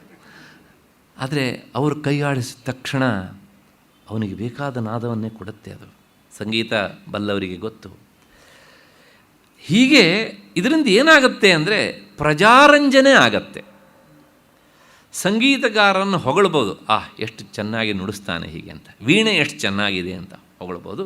ಪ್ರಜೆಗಳಿಗೆ ಆ ಸಂಗೀತ ಕಚೇರಿಯಲ್ಲಿ ಕುಳಿತವರಿಗೆ ಸಂತೋಷ ಆಗುತ್ತೆ. ಅಷ್ಟು ಮಾತ್ರದಿಂದ ಸಂಗೀತಗಾರನಿಗೆ ಈ ಕಲೆ ಗೊತ್ತಿದೆ ಅಂದ ಮಾತ್ರಕ್ಕೆ ಅವನನ್ನು ತೆಗೆದುಕೊಂಡು ಹೋಗಿ ರಾಜನನ್ನಾಗಿ ಯಾರೂ ಮಾಡುವುದಿಲ್ಲ. ಯಾಕೆಂದರೆ ರಾಜನಾಗುವ ಅರ್ಹತೆ ಅವನಿಗಿಲ್ಲ, ವೈಣಿಕನಾಗುವ ಅರ್ಹತೆ.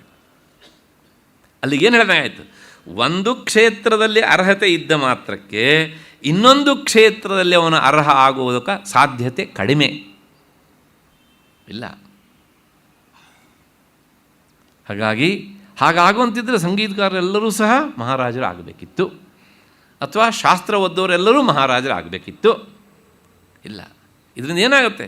ಪ್ರಜಾರಂಜನೆಯ ಸಾಮರ್ಥ್ಯ ಉಂಟು, ಆದರೆ ಅವನಿಗೆ ಸಾಮ್ರಾಜ್ಯವನ್ನು ಆಳುವ ಸಾಮರ್ಥ್ಯ ಇಲ್ಲ. ಆದರೆ ನಮ್ಮಲ್ಲಿ ಏನಾಗಿದೆ ಅಂದರೆ, ಒಂದು ದುರ್ದೈವ, ಒಂದು ಕ್ಷೇತ್ರದಲ್ಲಿ ಪರಿಶ್ರಮ ಪಟ್ಟ ಕೂಡಲೇ ಅವನು ಎಲ್ಲ ಕ್ಷೇತ್ರದಲ್ಲೂ ಸರ್ವಜ್ಞ ಅಂತ ಗುರುತಿಸುವಂಥ ಒಂದು ಕ್ರಮ ಬಂದುಬಿಟ್ಟಿದೆ.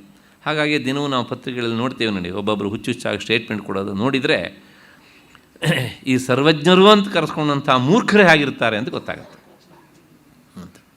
ಅದು ನಾವೇ ಮಾಡಿದ್ದು. ಒಬ್ಬ ಒಳ್ಳೆ ಸಾಹಿತಿ ಇದ್ದಾನೆ, ಅವನ ಹತ್ರ ಹೋಗಿ ಔಷಧ ಕ್ಷೇತ್ರಕ್ಕೆ ಸಂಬಂಧಪಟ್ಟಿದ್ದನ್ನು ನಾವು ಕೇಳ್ತೇವೆ.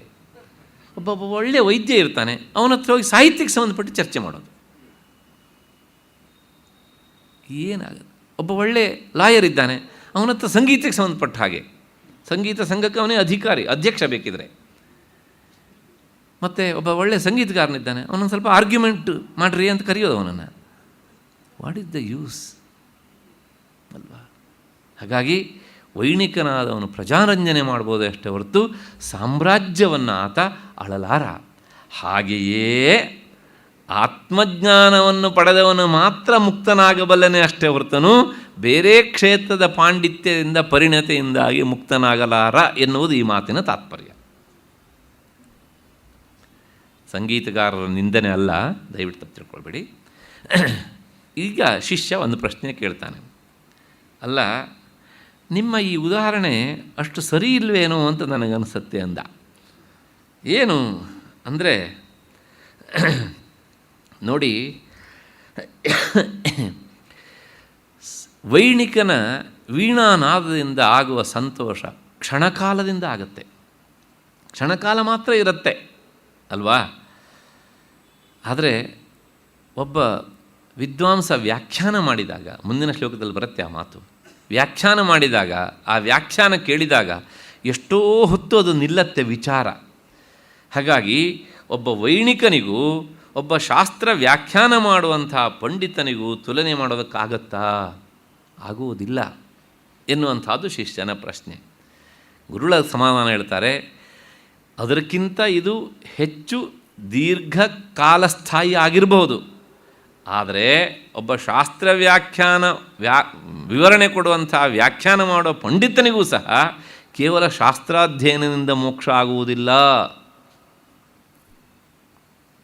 ಅದ್ರ ಬಗ್ಗೆ ಏನು ದಾಕ್ಷಿಣ್ಯ ಪಡೋಲ್ಲ ಶಾಸ್ತ್ರ ಹೇಳೋ ವಿಷಯದಲ್ಲಿ. ಅಯ್ಯೋ ಹಂಗೆ ಹೇಳ್ಬಿಟ್ರು ಬೇಜಾರಾಗತ್ತೆ, ಬೇಜಾರದ ಪ್ರಶ್ನೆ ಇಲ್ಲ, ಸತ್ಯವೇ ಹೀಗೆ ಅಂತ. ಅದಕ್ಕೋಸ್ಕರ ಈ ವಿಷಯವನ್ನು ಹೆಚ್ಚು ವಿವರಣೆ ಮಾಡೋದಕ್ಕೋಸ್ಕರ ಮುಂದಿನ 60ನೇ ಶ್ಲೋಕ ಹೊರಟಿದೆ. ಏನು ಅಂದರೆ, ಸರಿ, ಒಬ್ಬ ವೈಣಿಕ ಜನರನ್ನು ರಂಜಿಸಬಹುದು, ಆದರೆ ಅವನಿಗೆ ನೇರ ಸಾಮ್ರಾಜ್ಯ ಆಳುವ ಶಕ್ತಿ ಇಲ್ಲ. ಹಾಗೆಯೇ ಕೇವಲ ಶಾಸ್ತ್ರಶ್ರವಣ ಮಾತ್ರದಿಂದಲೇ ಮನೋರಂಜಕ ವಿಷಯವನ್ನು ನಾವು ಮಾಡ್ಬೋದಲ್ಲ ಜನರಿಗೆ, ಅದು ಹೆಚ್ಚು ಕಾಲ ನಿಲ್ಲತ್ತಲ್ಲ ಅಂದರೆ ಹಾಗೆ ಏನಾದರೂ ಮಾಡಿ ಮೋಕ್ಷ ಪಡಲಿಕ್ಕೆ ಸಾಧ್ಯ ಉಂಟಾ ಅಂದರೆ ಅದು ಸಹ ಇಲ್ಲ ಅನ್ನೋದನ್ನು ಹೇಳುತ್ತೆ ಈ ಶ್ಲೋಕ. ಆ ಶಾಸ್ತ್ರ ವ್ಯಾಖ್ಯಾನದ ಬಗ್ಗೆ ಸಂಸ್ಕೃತ ಪಂಡಿತರೆಲ್ಲ ಈ ಶ್ಲೋಕವನ್ನು ಮತ್ತೆ ಮತ್ತೆ ಅಂದ್ಕೊಳ್ಬೇಕು. ನಮ್ಮಂಥವರು ವಾಗ್ವೈಖರಿ, ಶಬ್ದಝರಿ, ಶಾಸ್ತ್ರ ವ್ಯಾಖ್ಯಾನ ಕೌಶಲಂ, ವೈದುಷ್ಯಂ ವಿದುಷಾಂ ತದ್ವತ್ ಭುಕ್ತಯೇ ನತು ಮುಕ್ತಯೇ. ಎಂತಹ ಪ್ರಯೋಗ! ಇದರ ಶಬ್ದಶಃ ಅರ್ಥವನ್ನು ನೋಡಿ ಆಮೇಲೆ ನೋಡೋಣ. ವಾಗ್ವೈಖರಿ, ಮಾತಿನ ಚಮತ್ಕಾರ. ಶಬ್ದಝರಿ, ಮತ್ತು ಹೇಳೋದು ಬೇಡ, ಶಬ್ದಝರಿ ಅದೇ ಶಬ್ದನೇ ಇರಬೇಕು. ಶಾಸ್ತ್ರ ವ್ಯಾಖ್ಯಾನ ಮಾಡುವ ಕೌಶಲ, ಪಾಂಡಿತ್ಯ, ಇವೆಲ್ಲವೂ ಭುಕ್ತಯೇ, ಹೊಟ್ಟೆ ತುಂಬಿಕೊಳ್ಳೋದಕ್ಕೆ ಹೊರತುನು ನತು ಮುಕ್ತಯೇ, ಮೋಕ್ಷಕ್ಕಾಗಿ ಅಲ್ಲ.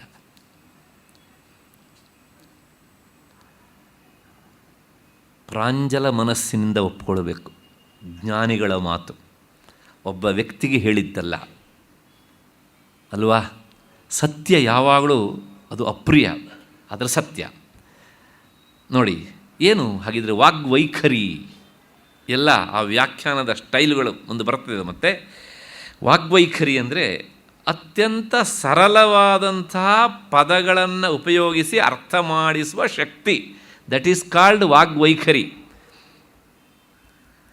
ಸರಳವಾದ ಪದವನ್ನು ಪ್ರಯೋಗ ಮಾಡ್ತಾರೆ, ಕಷ್ಟದ ವಿಷಯವನ್ನು ತಿಳಿಸ್ತಾರೆ. ಕೆಲವು ಜನ ಹಾಗಲ್ಲ, ಸುಲಭವಾದ ವಿಷಯ ಅತ್ಯಂತ ಕಷ್ಟವಾದ ಪದವನ್ನು ಪ್ರಯೋಗ ಮಾಡಿ ಏನೂ ಅರ್ಥ ಆಗದೇ ಇರುವಾಗ ನೋಡ್ಕೊಂಡು ಬಿಡ್ತಾರೆ. ಇದು ವಾಗ್ವೈಖರಿ ಅಲ್ಲ. ಯಾವಾಗಲೂ ನಮ್ಮ ಹಿರಿಯರೊಬ್ಬರು ಹೇಳ್ತಾ ಇರ್ತಾರೆ, ಶಾಸ್ತ್ರದ ವಿಷಯ ಅದು ಜಟಿಲ. ಆ ಜಟಿಲವಾದ ವಿಷಯವನ್ನು ಅರ್ಥ ಮಾಡಿಸುವಾಗ ಅದಕ್ಕಿಂತ ಜಟಿಲವಾದ ಪದಪ್ರಯೋಗವನ್ನು ನೀವು ಮಾಡಿದರೆ ನಿಮ್ಮ ಮಾತು ಏನಾಗುತ್ತೆ ಅಂದರೆ ಬಂಡೆ ಮೇಲೆ ಬಿದ್ದು ನೀರಾಗ್ಬಿಡುತ್ತೆ ಕಣ್ರಿ. ಯಾಕ್ರಿ ಹಾಗೆ ಹೇಳ್ತೀರಾ? ಹಾಗಿದ್ದರೆ ಒಬ್ಬ ಅತ್ಯಂತ ತಿಳಿದಂಥ ವಿದ್ವಾಂಸ ಎಂಥ ಶಬ್ದ ಪ್ರಯೋಗ ಮಾಡಬೇಕು ಕೇಳಿದರೆ ಅವನ ಮುಂದೆ LKG ಮಗುವನ್ನು ಕುಳಿತರೂ ಸಹ ಆ ಪದ ಅವನಿಗೆ ಅರ್ಥ ಆಗಬೇಕು. ದಟ್ ಈಸ್ ರಿಯಲ್ ಪಾಂಡಿತ್ಯ. ಇವರು ಹೇಳುವ ಪದ PhD ಮಾಡಿದವರಿಗೆ ಅರ್ಥ ಆಗದೇ ಇದ್ದರೆ ಏನು ಪ್ರಯೋಜನ?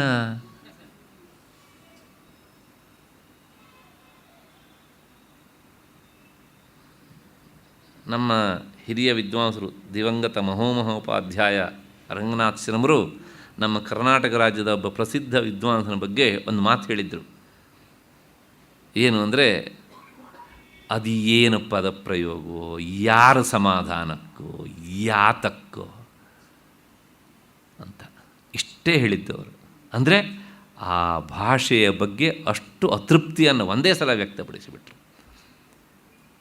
ಓದಿದಾಗ ಸಾಮಾನ್ಯ ವ್ಯಕ್ತಿಗೂ ಸಹ ಅದು ಅರ್ಥ ಆಗಬೇಕು. ವಿಷಯ ಎಷ್ಟೇ ಜಟಿಲ ಇರಲಿ, ಹಾಗೆ ಆ ಜಟಿಲತೆಯಿಂದ ಸುಲಭಕ್ಕೆ ತಂದುಕೊಡುವಂತಹ ಶಬ್ದ ಸಂಪತ್ತುಂಟಲ್ಲ, ಅದು ನಿಜವಾದ ಪಾಂಡಿತ್ಯ, ಅದು ನಿಜವಾದ ವಾಗ್ವೈಖರಿ. ಹಾಗಾಗಿ ಹೀಗೆ ಆ ವಿಷಯವನ್ನು ತಿಳಿಸುವಂತಹ ಸ್ಕಿಲ್ಲಿದ್ದು ಮಾತ್ರಕ್ಕೆ ಮೋಕ್ಷ ಸಿಗತ್ತೋ? ನೋ. ಹಾಗಿದ್ರೆ ಇದರಿಂದ ಏನು ಪ್ರಯೋಜನ? ಭುಕ್ತಯೇ ನತು ಮುಕ್ತಯೇ, ಎಲ್ಲದಕ್ಕೂ ಅನ್ವಯಿಸ್ಕೊಳ್ಬೇಕು ಅದನ್ನು ಅಂತ. ಅದರಿಂದ ಏನು ಪ್ರಯೋಜನ? ಶಾಸ್ತ್ರದ ವಿಷಯವನ್ನು ಸುಲಭವಾಗಿ ಸಾವಿರಾರು ಜನರಿಗೆ ತಿಳಿಸುವಂಥ ಒಂದು ಕಲೆ ಗೊತ್ತು ಅವನಿಗೆ. ಆ ಮಟ್ಟಿಗೆ ಅವನು ದೊಡ್ಡವನು. ಆದರೆ ಮುಕ್ತರ ಪಂಕ್ತಿಯಲ್ಲಿ ಅವನಿಗೆ ಸ್ಥಾನ ಇಲ್ಲ. ಒಂದು. ನೆಕ್ಸ್ಟ್ ಎರಡನೇದು ಶಬ್ದ ಝರಿ. ಶಬ್ದ ಝರಿ ಅಂದರೆ ನಿರರ್ಗಲವಾಗಿ ಪುಂಖಾನುಪುಂಖವಾಗಿ ಶಬ್ದವನ್ನು ಹೇಳ್ತಾ ಇರೋದು, ಮಾತನಾಡ್ತಾ ಇರೋದು. ಇದು ಒಂದು ಕಲೆಯೇ. ಕೆಲವು ಜನ ನೋಡಿ ಸ್ಟೇಜ್ ಮೇಲೆ ನಿಂತ್ಕೊಂಡು ಮಾತನಾಡ್ತಾರೆ. ಮೊದಲನೇ ಶಬ್ದ ಜನವರಿ ತಿಂಗಳಲ್ಲಿ ಹೇಳ್ತಾರೆ, ಎರಡನೇ ಶಬ್ದ ಹೇಳೋಷ್ಟೊತ್ತಿಗೆ ಫೆಬ್ರವರಿ ತಿಂಗಳು ಬಂದುಬಿಡುತ್ತೆ, ಮೂರನೇ ಶಬ್ದ ಬರೋಷ್ಟೊತ್ತಿಗೆ ಆ ವರ್ಷನೇ ಕಳೆದೋಗ್ಬಿಡುತ್ತೆ, ಇನ್ನು ನಾಲ್ಕನೇ ಶಬ್ದ ಹೇಳೋಷ್ಟೊತ್ತಿಗೆ ಮುಂದ್ಗಡೆ ಕುಳಿತವ್ರು ಯಾರೂ ಇರೋದೇ ಇಲ್ಲ ಅಲ್ಲಿ. ಯಾಕೆಂದರೆ ಆ ಪಾಠೆ ನಿಧಾನ. ಅವರಿಗೊಂದು ಭಾವನೆ ಇರುತ್ತೆ, ಹೇಗೂ ನನ್ನ ಮುಂದ್ಗಡೆ ಜನ ಕುಳಿತಿದ್ದಾರೆ, ನಾನು ಹೇಳಿದ್ದನ್ನೆಲ್ಲ ಹೇಗೆ ಹೇಳಿದ್ರೂ ಕೇಳ್ತಾರೆ. ನೋ. ಯಾಕೆಂದರೆ ಶ್ರೋತೃಗಳಿಗೆ ಏನು ಬೇಕೋ ಅದನ್ನು ಸರಿಯಾದ ಕ್ರಮದಲ್ಲಿ ಕೊಡಬೇಕು. ಹಾಗಾಗಿ ಪುಂಖಾನುಪುಂಖವಾಗಿ ಶಬ್ದಗಳನ್ನು ಬಳಸುವಂಥದ್ದಕ್ಕೆ ಶಬ್ದ ಝರಿ. ಇದರಿಂದ ಏನಾಗುತ್ತೆ ಕೇಳಿದರೆ, ಮೊದಲನೇ ಶಬ್ದ ಹೇಳಿ ಎರಡನೇ ಶಬ್ದ ಬರೋಷ್ಟೊತ್ತಿಗೆ ಮೊದಲನೇ ಶಬ್ದ ಅರ್ಥ ಮರ್ತೋಗ್ಬಿಡುತ್ತೆ. ಆದರೆ ಒಂದಿಷ್ಟು ಅವನು ಚಮತ್ಕಾರವನ್ನು ಸೃಷ್ಟಿ ಮಾಡಬಲ್ಲ. ಇದರಿಂದ ಏನಾಯಿತು ಕೇಳಿದರೆ ಭುಕ್ತಯೇ ನತು ಮುಕ್ತಯೇ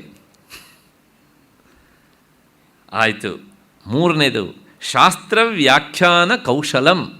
ಶಾಸ್ತ್ರ ವ್ಯಾಖ್ಯಾನ ಮಾಡುವಂಥ ಒಂದು ಕೌಶಲ ಅವನಿಗೆ ಸಿದ್ಧಿಸಿದೆ. ಶಾಸ್ತ್ರ ವ್ಯಾಖ್ಯಾನ ಮಾಡಬೇಕಿದ್ರೆ ಅದಕ್ಕೆ ಅದರದ್ದಾದ ಒಂದು ಕ್ರಮ ಉಂಟು. ಯಾವುದೇ ಒಂದು ವಿಷಯವನ್ನು ಹೇಳುವಾಗ, ಜಟಿಲವಾದ ವಿಷಯವನ್ನು ಹೇಳುವಾಗ, ಪಾಠ ಮಾಡುವಾಗ ಹೇಗೆ ಮಾಡಬೇಕು, ಪ್ರಾಚೀನರು ಅದಕ್ಕೊಂದು ಕ್ರಮ ಇಟ್ಟಿದ್ದಾರೆ. ಉದಾಹರಣೆಗೆ ಯಾವುದೋ ಒಂದು ಕಾಳಿದಾಸನ ಕಾವ್ಯವನ್ನು ಹೇಳ್ತಿದ್ದಾನೆ, ಆ ಶ್ಲೋಕಗಳು ಬರ್ತವೆ ಅಲ್ಲಿ, ವಿದ್ಯಾರ್ಥಿಗೆ ಅರ್ಥ ಮಾಡಿಸ್ಬೇಕಲ್ಲ. ಮೊದಲು ಏನು ಮಾಡಬೇಕು? ಪದಚ್ಛೇದ. ಅಲ್ಲಿ ಬಂದಂಥ ಎಲ್ಲ ಪದಗಳನ್ನು ಬಿಡಿಸಿ ಬಿಡಿಸಿ ಬಿಡಿಸಿ ಒಟ್ಟು ಈ ಶ್ಲೋಕದಲ್ಲಿ ಇಷ್ಟು ಪದಗಳಿವೆ ನೋಡಪ್ಪ ಅಂತ. ವಿದ್ಯಾರ್ಥಿ ಹೌದಲ್ಲ ಅಂತ ಕಂಡುಬಿಡ್ತಾನೆ. ಯಾಕೆ? ಮೊದಲೆಲ್ಲ ಅಂದ್ಕೊಂಡಿದ್ದ 4 ಸಾಲು ನೋಡಿ 4 ಪದ ಅಂತ ಅಂದ್ಕೊಂಡಿದ್ದ ಅವನು. ಇಲ್ಲ, ಒಂದೊಂದು ಸಾಲಲ್ಲಿ ಇಷ್ಟೆಲ್ಲ ಪದಗಳಿವೆ. ನಮ್ಮ ಗುರುಗಳು ಹೀಗೇನೆ ಪಾಠ ಮಾಡ್ತಾಯಿದ್ರು. ಆದರೆ ಇವತ್ತು ಈ ಪದ್ಧತಿ ಎಲ್ಲ ಹೋಗಿದೆ. ಯಾಕೆಂದರೆ ಮೇಷ್ಟ್ರಿ ಪುರುಷೊತ್ತಿಲ್ಲ, ಬೇಗ ಪೋರ್ಷನ್ಸ್ ಮುಗಿಸ್ಬೇಕು. ಪದಚ್ಛೇದ, ಪದಗಳನ್ನು ಬಿಡಿಸಿ ಬಿಡಿಸಿ ಹಾಕಿಬಿಡಬೇಕು ಮೊದಲು. ಆಗ ಆ ವಿದ್ಯಾರ್ಥಿಗೆ ಗೊತ್ತಾಗುತ್ತೆ, ಓ ಇಲ್ಲಿ ಎಷ್ಟು ಪುಲ್ಲಿಂಗ ಪದಗಳಿವೆ, ಇಲ್ಲಿ ಎಷ್ಟು ಸ್ತ್ರೀಲಿಂಗ ಪದಗಳಿವೆ, ಇಲ್ಲಿ ಎಷ್ಟು ನಪುಂಸಕಲಿಂಗ ಪದಗಳಿವೆ, ಯಾವ ಪದ ಯಾವುದಕ್ಕೆ ವಿಶೇಷಣ, ಯಾವುದು ವಿಶೇಷ್ಯ, ಯಾವುದು ಕ್ರಿಯಾಪದ. ಓಹೋ ಆ ಪದಚ್ಛೇದ ಒಂದರೊಳಗೇ ಅವನ ತಲೆಯನ್ನು ತುಂಬಿಬಿಡ್ಬೋದು, ಅಷ್ಟು ವಿಷಯವನ್ನು ಕೊಡೋದಕ್ಕಾಗತ್ತೆ ಒಬ್ಬ ಪ್ರಾಮಾಣಿಕವಾಗಿ ಪಾಠ ಹೇಳುವ ಅಧ್ಯಾಪಕ. ಇದು ಮೊದಲನೇದು ಆ ವ್ಯಾಖ್ಯಾನ ಕ್ರಮದಲ್ಲಿ ಪದಚ್ಛೇದ.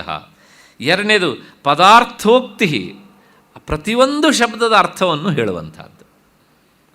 ಯಾವ ಶಬ್ದದ ಅರ್ಥವನ್ನು ಬಿಡಬಾರ್ದು. ನನಗೆ ಅರ್ಥ ಆಗಲಿಲ್ಲ ಅಂತ ಅದನ್ನು ಎಗರಿಸೋದಲ್ಲ, ಜಂಪ್ ಮಾಡೋದಲ್ಲ. ಪ್ರತಿಯೊಂದು ಪದಕ್ಕೂ ಅರ್ಥವನ್ನು ಹೇಳಬೇಕು, ಆಮೇಲೆ ಅದರ ಒಟ್ಟು ಅರ್ಥವನ್ನು ಹೇಳಬೇಕು. ಇದು ಪದಾರ್ಥೋಕ್ತಿ, ಇದು ಎರಡನೆಯ ಕೌಶಲ. ಮತ್ತು ಮೂರನೇದು ವಿಗ್ರಹ. ಅಲ್ಲಿ ಬರುವಂಥ ಎಷ್ಟೆಷ್ಟು ಸಮಸ್ತ ಪದಗಳಿವೆಯೋ ಎಲ್ಲಕ್ಕೂ ವಿಗ್ರಹ ಅಂದರೆ ಸಮಾಸ ಮಾಡಿ ಮಾಡಿ ತೋರಿಸ್ತಾ ಹೋಗಬೇಕು. ಇಷ್ಟೆಲ್ಲ ಪಾಠ ಮಾಡ್ತಾ ಇದ್ದರೆ ಒಂದು ಶ್ಲೋಕ ಹೇಳೋಷ್ಟೊತ್ತಿಗೆ ಹೆಚ್ಚಿಗೆ ಅಲ್ಲ, ಮಿನಿಮಮ್ 1 ತಾಸು ಬೇಕಾಗುತ್ತೆ. ಆದರೆ ಒಬ್ಬ ವಿದ್ಯಾರ್ಥಿಗೆ ಏನು ಬೇಕೋ ಅದಷ್ಟೂ ಸಿಗತ್ತೆ ಅಲ್ಲೇನೇ ಸಹ. ಅದಕ್ಕೋಸ್ಕರ ನಮ್ಮಲ್ಲಿ ಈ ಪದ್ಧತಿಯಲ್ಲಿ ಹಿಂದೆ ಪಾಠ ಮಾಡ್ತಿದ್ರು. 5 ಕಾವ್ಯಗಳನ್ನು ಓದೋಷ್ಟೊತ್ತಿಗೆ ಅವನು ದೊಡ್ಡ ಪಂಡಿತನಾಗ್ತಿದ್ದ. 5 ಪಂಚಮಹಾಕಾವ್ಯ ಓದಿದ ಅಂದರೆ ಉದ್ದಾಮ ಪಂಡಿತ ಅಂತ. ಭಾಷೆಯಲ್ಲಿ ಅವನಿಗಂಥ ಗ್ರಿಪ್ಪು ಬರ್ತಿತ್ತು ಹೀಗೆ ಅಂತ. ಅದಕ್ಕೋಸ್ಕರ ನಾಟಕಾಂತಂ ಸಾಹಿತ್ಯಂ ಅಂತ ಶಬ್ದ ಪ್ರಯೋಗ ಇತ್ತು. ಇಷ್ಟು ಓದಿ ಕಾಳಿದಾಸನ ಅಭಿಜ್ಞಾನ ಶಾಕುಂತಲ ಓದಿದ ಅಂದರೆ ಅವನು ಉದ್ದಾಮ ಪಂಡಿತ. ನಾನು ಇವತ್ತು ಹಂಗಲ್ಲ ರೀ, ಎಷ್ಟು ಓದಿದರೂ ಪಂಡಿತ ಆಗೋದಿಲ್ಲ ಅವನು. ಯಾಕೆಂದರೆ ನ್ಯೂಸ್ ಪೇಪರ್ ಓದ್ದಂಗೆ ಓದ್ತಾರೆ ಎಲ್ಲವನ್ನು. ನ್ಯೂಸ್ ಪೇಪರ್ ಓದ್ತಾರೆ, ಬೆಳಗ್ಗೆ ಓದ್ತೇವೆ, ಮಧ್ಯಾಹ್ನ ಕೇಳಿದರೆ ಏನು ಓದ್ದೆ ಅಂತ ಕೇಳಿದರೆ ನಮಗೇನು ನೆನಪಿರೋಲ್ಲ. ಇನ್ನು ನಾಳೆ ಕೇಳಿದರೆ ಅದು ಇವತ್ತಿಂದೋ ನಿನ್ನೆದೋ ಏನೂ ಗೊತ್ತಾಗೋದಿಲ್ಲ ನಮಗೆ. ಹಾಗಾಗಿ ಅಂದರೆ ಒಂದು ವಿಷಯ ನಮ್ಮ ಮನಸ್ಸಿನಲ್ಲಿ ಸ್ಥಿರವಾಗಿ ನಿಲ್ಲುವುದಕ್ಕೆ ಎಂಥ ಕ್ರಮ ಇತ್ತು ನಮ್ಮಲ್ಲಿ, ಅಧ್ಯಯನದ ಕ್ರಮ. ಆದರೆ ಇವತ್ತು ಇವೆಲ್ಲ ಧೂಳಿಪಟ ಆಗೋದು. ಹೀಗೆ ವಿಗ್ರಹ, ಒಂದು ಶ್ಲೋಕದಲ್ಲಿ ಬರುವಂಥ ಎಲ್ಲ ಸಮಸ್ತ ಪದಗಳಿಗೂ ವಿಗ್ರಹವನ್ನು ಮಾಡಿ ತೋರಿಸಿದರೆ ಎಷ್ಟೆಷ್ಟು ಸಮಾಸ ಇದೆ ಅನ್ನೋದು ಗೊತ್ತಾಗ್ಬಿಡುತ್ತೆ. ಇದು ತತ್ಪುರುಷವೋ, ಇದು ಬಹುವ್ರೀಹಿಯೋ, ಇದು ಅವ್ಯಯಭಾವವೋ, ಇದು ದ್ವಂದ್ವವೋ, ಇದು ಕರ್ಮಧಾರೆಯವೋ, ಯಾವುದಪ್ಪ ಇದು? ಹಾಗಾಗಿ ಆ ಭಾಷೆಯನ್ನು ಬಿಡಿಸಿ ಬಿಡಿಸಿ ಹೋಗ್ತಾ ಇದ್ದರೆ ಎಲ್ಲೆಲ್ಲದ ಒಂದು ಸಂತೋಷ. ಅದು ಸಂಸ್ಕೃತ ಭಾಷೆಗೆ ಮಾತ್ರ, ಬೇರೆ ಭಾಷೆಗಳಲ್ಲೆಲ್ಲ ಅದೆಲ್ಲ ಇಲ್ವಲ್ಲ ಹೀಗೆ ಅಂತ. ಆಯಿತು, ಇದು ಮೂರನೇದು ವಿಗ್ರಹ. ಮತ್ತು ನಾಲ್ಕನೇದು ವಾಕ್ಯಯೋಜನ. ವಾಕ್ಯಯೋಜನ ಅಂದರೆ ಎಲ್ಲೋ ಒಂದು ಪದ ಇರುತ್ತೆ, ಇಲ್ಲಿರುತ್ತೆ. ಗೀತೆಯಲ್ಲಿ ಪದೇ ಪದೇ ಇಂಥದ್ದನ್ನು ನಾವು ನೋಡ್ಕೊಂಡು ಹೋಗಿದೆ ನೋಡಿ. ಈ ಶ್ಲೋಕದಲ್ಲಿ ಈ ಪದ ಇಲ್ಲಿದೆ, ಆದರೆ ಅದಕ್ಕೆ ಬೇಕಾದ ಕ್ರಿಯಾಪದ ಕೊನೆಯಲ್ಲಿದೆ, ಅದನ್ನು ಇಲ್ಲಿಗೆ ತಂದು ಹೊಂದಿಸಿಕೊಳ್ಬೇಕು, ಆಗ ಒಂದು ವಾಕ್ಯ ಆಗ್ತದೆ ಅಂತ. ವಾಕ್ಯಯೋಜನ ಅಂತ. ಕೆಲವು ಸಲ ಏನಾಗುತ್ತೆ ಅಂದರೆ, ನಮ್ಮ ಲೌಕಿಕ ಭಾಷೆಯಲ್ಲಿ ಹೇಳಬೇಕು ಅಂದರೆ, ಆ ಅಕ್ಕಪಕ್ಕದಲ್ಲಿ ಇರಬೇಕಂಥ ಪದಗಳು 1 ಕಿಲೋಮೀಟ್ರ್ ಅಂತದಲ್ಲಿ ಇರ್ತವೆ. ಅದು ಗೊತ್ತಾಗದೆ ಅಂದರೆ ನಮಗೆ ಏನು ಮಾಡಿದ್ರು ಅರ್ಥ ಆಗೋದಿಲ್ಲ. ಆ ಸ್ಕಿಲ್ ಗೊತ್ತಾಗ್ಬಿಟ್ರೆ ಓಹೋ ಈ ಪದವನ್ನು ಇಲ್ಲಿ ಹಾಕ್ಕೊಂಡ್ರೆ ಛಕ್ ಅಂತ ಅರ್ಥ ಆಗುತ್ತೆ. ಈಗ ಅದು ಆ ವಾಕ್ಯ ಯೋಜನ. ಅದೆಲ್ಲ ಗುರುಮುಖದಿಂದ ಬರುವಂಥದ್ದು ಮೊದಲು. ಇದು ನಾಲ್ಕನೇದು. ಮತ್ತು ಐದನೇದು ಆಕ್ಷೇಪಸ್ಯ ಸಮಾಧಾನಂ. ಆ ಶ್ಲೋಕದಲ್ಲಿ ಯಾವುದೋ ಒಂದು ವಿಚಾರವನ್ನು ಹೇಳ್ತಾರೆ, ಆ ವಿಚಾರದ ಮೇಲೆ ಒಂದು ಆಕ್ಷೇಪ ಎದ್ದು ಬಿಡುತ್ತೆ. ಆ ಆಕ್ಷೇಪಕ್ಕೆ ಸಮಾಧಾನವನ್ನು ಹೇಳಬೇಕು. ಬರೀ ಆಕ್ಷೇಪವನ್ನು ಮಾತ್ರ ಹೇಳಿಬಿಟ್ಬಿಡೋದಲ್ಲ. ಪೂರ್ವ ಪಕ್ಷ ಮಾಡಿ ಬಿಟ್ಬಿಟ್ಟು ಸಿದ್ಧಾಂತ ನಂಗೆ ಗೊತ್ತಿಲ್ಲಪ್ಪ ಅಂದರೆ ವಾಟ್ ಈಸ್ ದ ಯೂಸ್? ವಿದ್ಯಾರ್ಥಿ ಸಂಶಯ ಕೇಳ್ತಾನೆ, ಹೌದಪ್ಪ ಸಂಶಯ ಇದೆ, ಉತ್ತರ ನಂಗೆ ಗೊತ್ತಿಲ್ಲ ಅಂದರೆ ಏನು ಪ್ರಯೋಜನ? ಹೀಗೆ ಪದಚ್ಛೇದ, ಪದಾರ್ಥೋಕ್ತಿ, ವಿಗ್ರಹ, ವಾಕ್ಯಯೋಜನ, ಆಕ್ಷೇಪಸ್ಯ ಸಮಾಧಾನಂ, ವ್ಯಾಖ್ಯಾನಂ ಪಂಚಲಕ್ಷಣಂ. ಒಂದು ವ್ಯಾಖ್ಯಾನಕ್ಕೆ 5 ರೀತಿಯ ಲಕ್ಷಣ. ಈ ಶ್ಲೋಕಕ್ಕೆ ಬರಬೇಕು. ವಾಗ್ವೈಖರಿ, ಶಬ್ದಝರಿ, ಶಾಸ್ತ್ರವ್ಯಾಖ್ಯಾನ ಕೌಶಲಂ. ಇವೆಲ್ಲವೂ ಸಹ ಮತ್ತು ವೈದುಷ್ಯ, ಪಾಂಡಿತ್ಯ. ಇದರಿಂದ ಏನಾಗುತ್ತೆ ಕೇಳಿದರೆ ಭುಕ್ತಯೇ ನತು ಮುಕ್ತಯೇ. ಇವೆಲ್ಲವೂ ಸುಖಕ್ಕೆ, ಹೊಟ್ಟೆ ತುಂಬಿಕೊಳ್ಳೋದಕ್ಕೆ ಆಗತ್ತೆ ಅಷ್ಟೇ ಹೊರತೂ ಸಹ ಮೋಕ್ಷಕ್ಕಾಗಿ ಆಗುವುದಿಲ್ಲ. ಹಾಗಾಗಿ ಕೇವಲ ಶಾಸ್ತ್ರ ಪಾಂಡಿತ್ಯ ಇದ್ದು ಮಾತ್ರಕ್ಕೆ ಇದ್ದವರಿಗೆಲ್ಲರಿಗೂ ಮೋಕ್ಷ ಆಗತ್ತೆ ಅನ್ನೋದಿಲ್ಲ. ಇದು ಭಗವತ್ಪಾದರು ಹೇಳಿದಂತಹ ಮಾತು. ಇಲ್ಲಿಗೆ 60 ಶ್ಲೋಕ ಆಯಿತು. ಇವತ್ತು 7:15 ಮಾತ್ರ ಅಂತ ಸೂಚನೆ ಕೊಟ್ಟಿದ್ದಾರೆ. ಹಾಗಾಗಿ ಇಲ್ಲಿಗೆ ನಿಲ್ಲಿಸ್ಕೊಳ್ಳೋಣ. ಇದರ ಮೇಲೆ ಮತ್ತು ಪುನಃ ಶಿಷ್ಯನಿಗೆ ಸಂಶಯ ಬರುತ್ತೆ. ಒಂದು ಕ್ಷಣ ದಯವಿಟ್ಟು ಈ 4 ದಿನಗಳ ಕಾಲ ಈ ಕಾರ್ಯಕ್ರಮಕ್ಕೆ ಪ್ರಾಯೋಜಕರಾಗಿರುವಂತಹ ಶ್ರೀಯುತ ವೆಂಕಟೇಶ್ ಅವರು ಯಾವ ಉದ್ದೇಶದಿಂದ ಇದನ್ನು ನೆರವೇರಿಸ್ತಾ ಇದ್ದಾರೋ ಅವರಿಗೆ ಆ ಪರಮಾತ್ಮ ಅವರ ಇಷ್ಟಾರ್ಥವನ್ನು ಈಡೇರಿಸಲಿ ಅಂತ ನಾನು ಪ್ರಾರ್ಥಿಸ್ತೇನೆ. ಒಂದು. ಮತ್ತು ಎರಡನೇದಾಗಿ ಶ್ರೀಯುತ ಮೋಕ್ಷಗುಂಡಂ ಚಂದ್ರಶೇಖರ ಅವರು ಮತ್ತು ಶ್ರೀಮತಿ ಸುಧಾ ಅವರು ನನಗೆ ಈ ರಾಂಕವ ಶಾಲನ್ನೆಲ್ಲ ಹೊದಿಸಿ ನನಗೆ ಏನೇನೋ ಮಾಡಿದ್ದಾರೆ. ಎಲ್ಲೋ ಒಂದು ಕಡೆಗೆ ನನಗೆ ಅಳುಕು ಕಾಡ್ತಾ ಇದೆ. ಇಷ್ಟೆಲ್ಲ ಅವರು ಮಾಡ್ತಾ ಇದ್ದಾರೆ, ಯಾರ್ಯಾರೋ ಏನೇನೋ ಕೊಡ್ತಾರೆ, ಆದರೆ ನಾನೇನು ಕೊಡ್ತಾ ಇದ್ದೇನೆ? ಹಾಗಾಗಿ ನಾನು ಕೊಡ್ತಾ ಇರುವಂಥ ನಾನಲ್ಲ, ಈ ಕೃತಿ ಕೊಡ್ತಾ ಇರೋದು. ಹಾಗಾಗಿ ನಾನು ಏನೂ ಕೊಡದೇ ಇದ್ದಂಥ ನನಗೆ ಯಾಕೆ ಅವರು ಈ ಸನ್ಮಾನ ಎಲ್ಲ ಮಾಡಿ ಈ ಫಲಗಳನ್ನೆಲ್ಲ ಕೊಟ್ಟರು ನನಗೆ ಗೊತ್ತಿಲ್ಲ. ಆದರೂ ಸಹ ಒಂದು ಹೇಳ್ತೇನೆ, ಒಂದು ವಸ್ತುವನ್ನು ಕೊಡುವಾಗ ಕೊಡುವವರಿಗೆ ಬೇಸರ ಆಗಬಾರ್ದು ಎನ್ನುವ ದೃಷ್ಟಿಯಿಂದ ಒಪ್ಕೊಳ್ಳುವಂತಹದ್ದು ಕರ್ತವ್ಯ.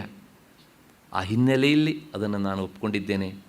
ಭಗವಂತ ಅವರಿಗೆ ಆಯುರಾರೋಗ್ಯ ಐಶ್ವರ್ಯವನ್ನು ಕೊಡಲಿ. ಅದಕ್ಕಿಂತ ಹೆಚ್ಚಿಗೆ ಅವರ ಇಷ್ಟಾರ್ಥ ಏನೋ ಅದನ್ನು ಈಡೇರಿಸಲಿ ಅಂತಷ್ಟೇ ನಾನು ಪ್ರಾರ್ಥಿಸ್ತೇನೆ. 4 ದಿನಗಳ ಕಾಲ ಕುಳಿತು ಆಲಿಸಿದ್ದೀರಿ. ಮತ್ತು ವಿವೇಕ ಚೂಡಾಮಣಿ ಜೊತೆಗೆ ನೀವು ಬರ್ತಾ ಇದ್ದೀರಿ ಮಾನಸಿಕವಾಗಿ. ಹಾಗಾಗಿ ಮತ್ತು ನಿಮಗೆಲ್ಲರಿಗೂ ಸಹ ನಾನು ಕೃತಜ್ಞತೆಯನ್ನು ಹೇಳ್ತಾ ಇದ್ದೇನೆ. ಮತ್ತು 4ನೇದಾಗಿ ಇದಕ್ಕೆ ಕಾರಣವಾದಂಥ ಸಂಸ್ಥೆ, ಪ್ರತಿ ಸಲವೂ ಈ ಮಾತನ್ನು ಹೇಳಬೇಕು. ಯಾಕೆಂದರೆ ಹಾಗೆ ಹೇಳದೇ ಇದ್ದರೆ ಎಲ್ಲೋ ಒಂದು ಕಡೆಗೆ ನಾನು ಚ್ಯುತಿ ಮಾಡಿದ ಹಾಗೆ. ಯಾಕೆಂದರೆ ನೀವು ಬಂದು ಕುಳಿತುಕೊಂಡು ಕೇಳೋದಕ್ಕೆ, ನಾನು ಹೇಳೋದಕ್ಕೆ ಮಾಧ್ಯಮ ಸಂಸ್ಥೆ. ಅದರೊಳಗೂ ಸಹ DVಜಿಯವರ 125ನೇ ವರ್ಷದ ಸಂಸ್ಮರಣೆ ಸಂದರ್ಭದಲ್ಲಿ ಸಂಸ್ಥೆ ವಿಶಾಲವಾಗಿ ಬೆಳೆದಂಥ ಸಂದರ್ಭದಲ್ಲಿ ಅಧ್ಯಾತ್ಮ ವಿಚಾರವನ್ನು ಮಾಡೋದಕ್ಕೆ ಅವಕಾಶ ಮಾಡಿಕೊಟ್ಟಂಥ ಈ ಸಂಸ್ಥೆಗೆ ಗೌರವ ಕಾರ್ಯದರ್ಶಿಯಾದಂಥ ಶ್ರೀಯುತ ರಾಮಸ್ವಾಮಿಗಳವರಿಗೆ ಮತ್ತು ಶ್ರೀಯುತ ರಾಮು ಅವರಿಗೆ ನಾನು ಅನಂತ ಕೃತಜ್ಞತೆಗಳನ್ನು ಸಲ್ಲಿಸ್ತೇನೆ. ಈ 4 ದಿನಗಳ ಈ ನನ್ನ ಚಿಂತನೆಯನ್ನು ನನ್ನ ಮತ್ತು ನಿಮ್ಮೆಲ್ಲರ ಒಳಗಿರುವಂತಹ ಆ ಚೈತನ್ಯ ಸ್ವರೂಪದ ಪರಮಾತ್ಮನಲ್ಲಿ ಸಮರ್ಪಿಸ್ತಾ ನನ್ನ ಮಾತಿಗೆ ಪೂರ್ಣ ವಿರಾಮವನ್ನು ಹೇಳ್ತಾ ಇದ್ದೇನೆ. ಎಲ್ಲರಿಗೂ ನಮಸ್ಕಾರ.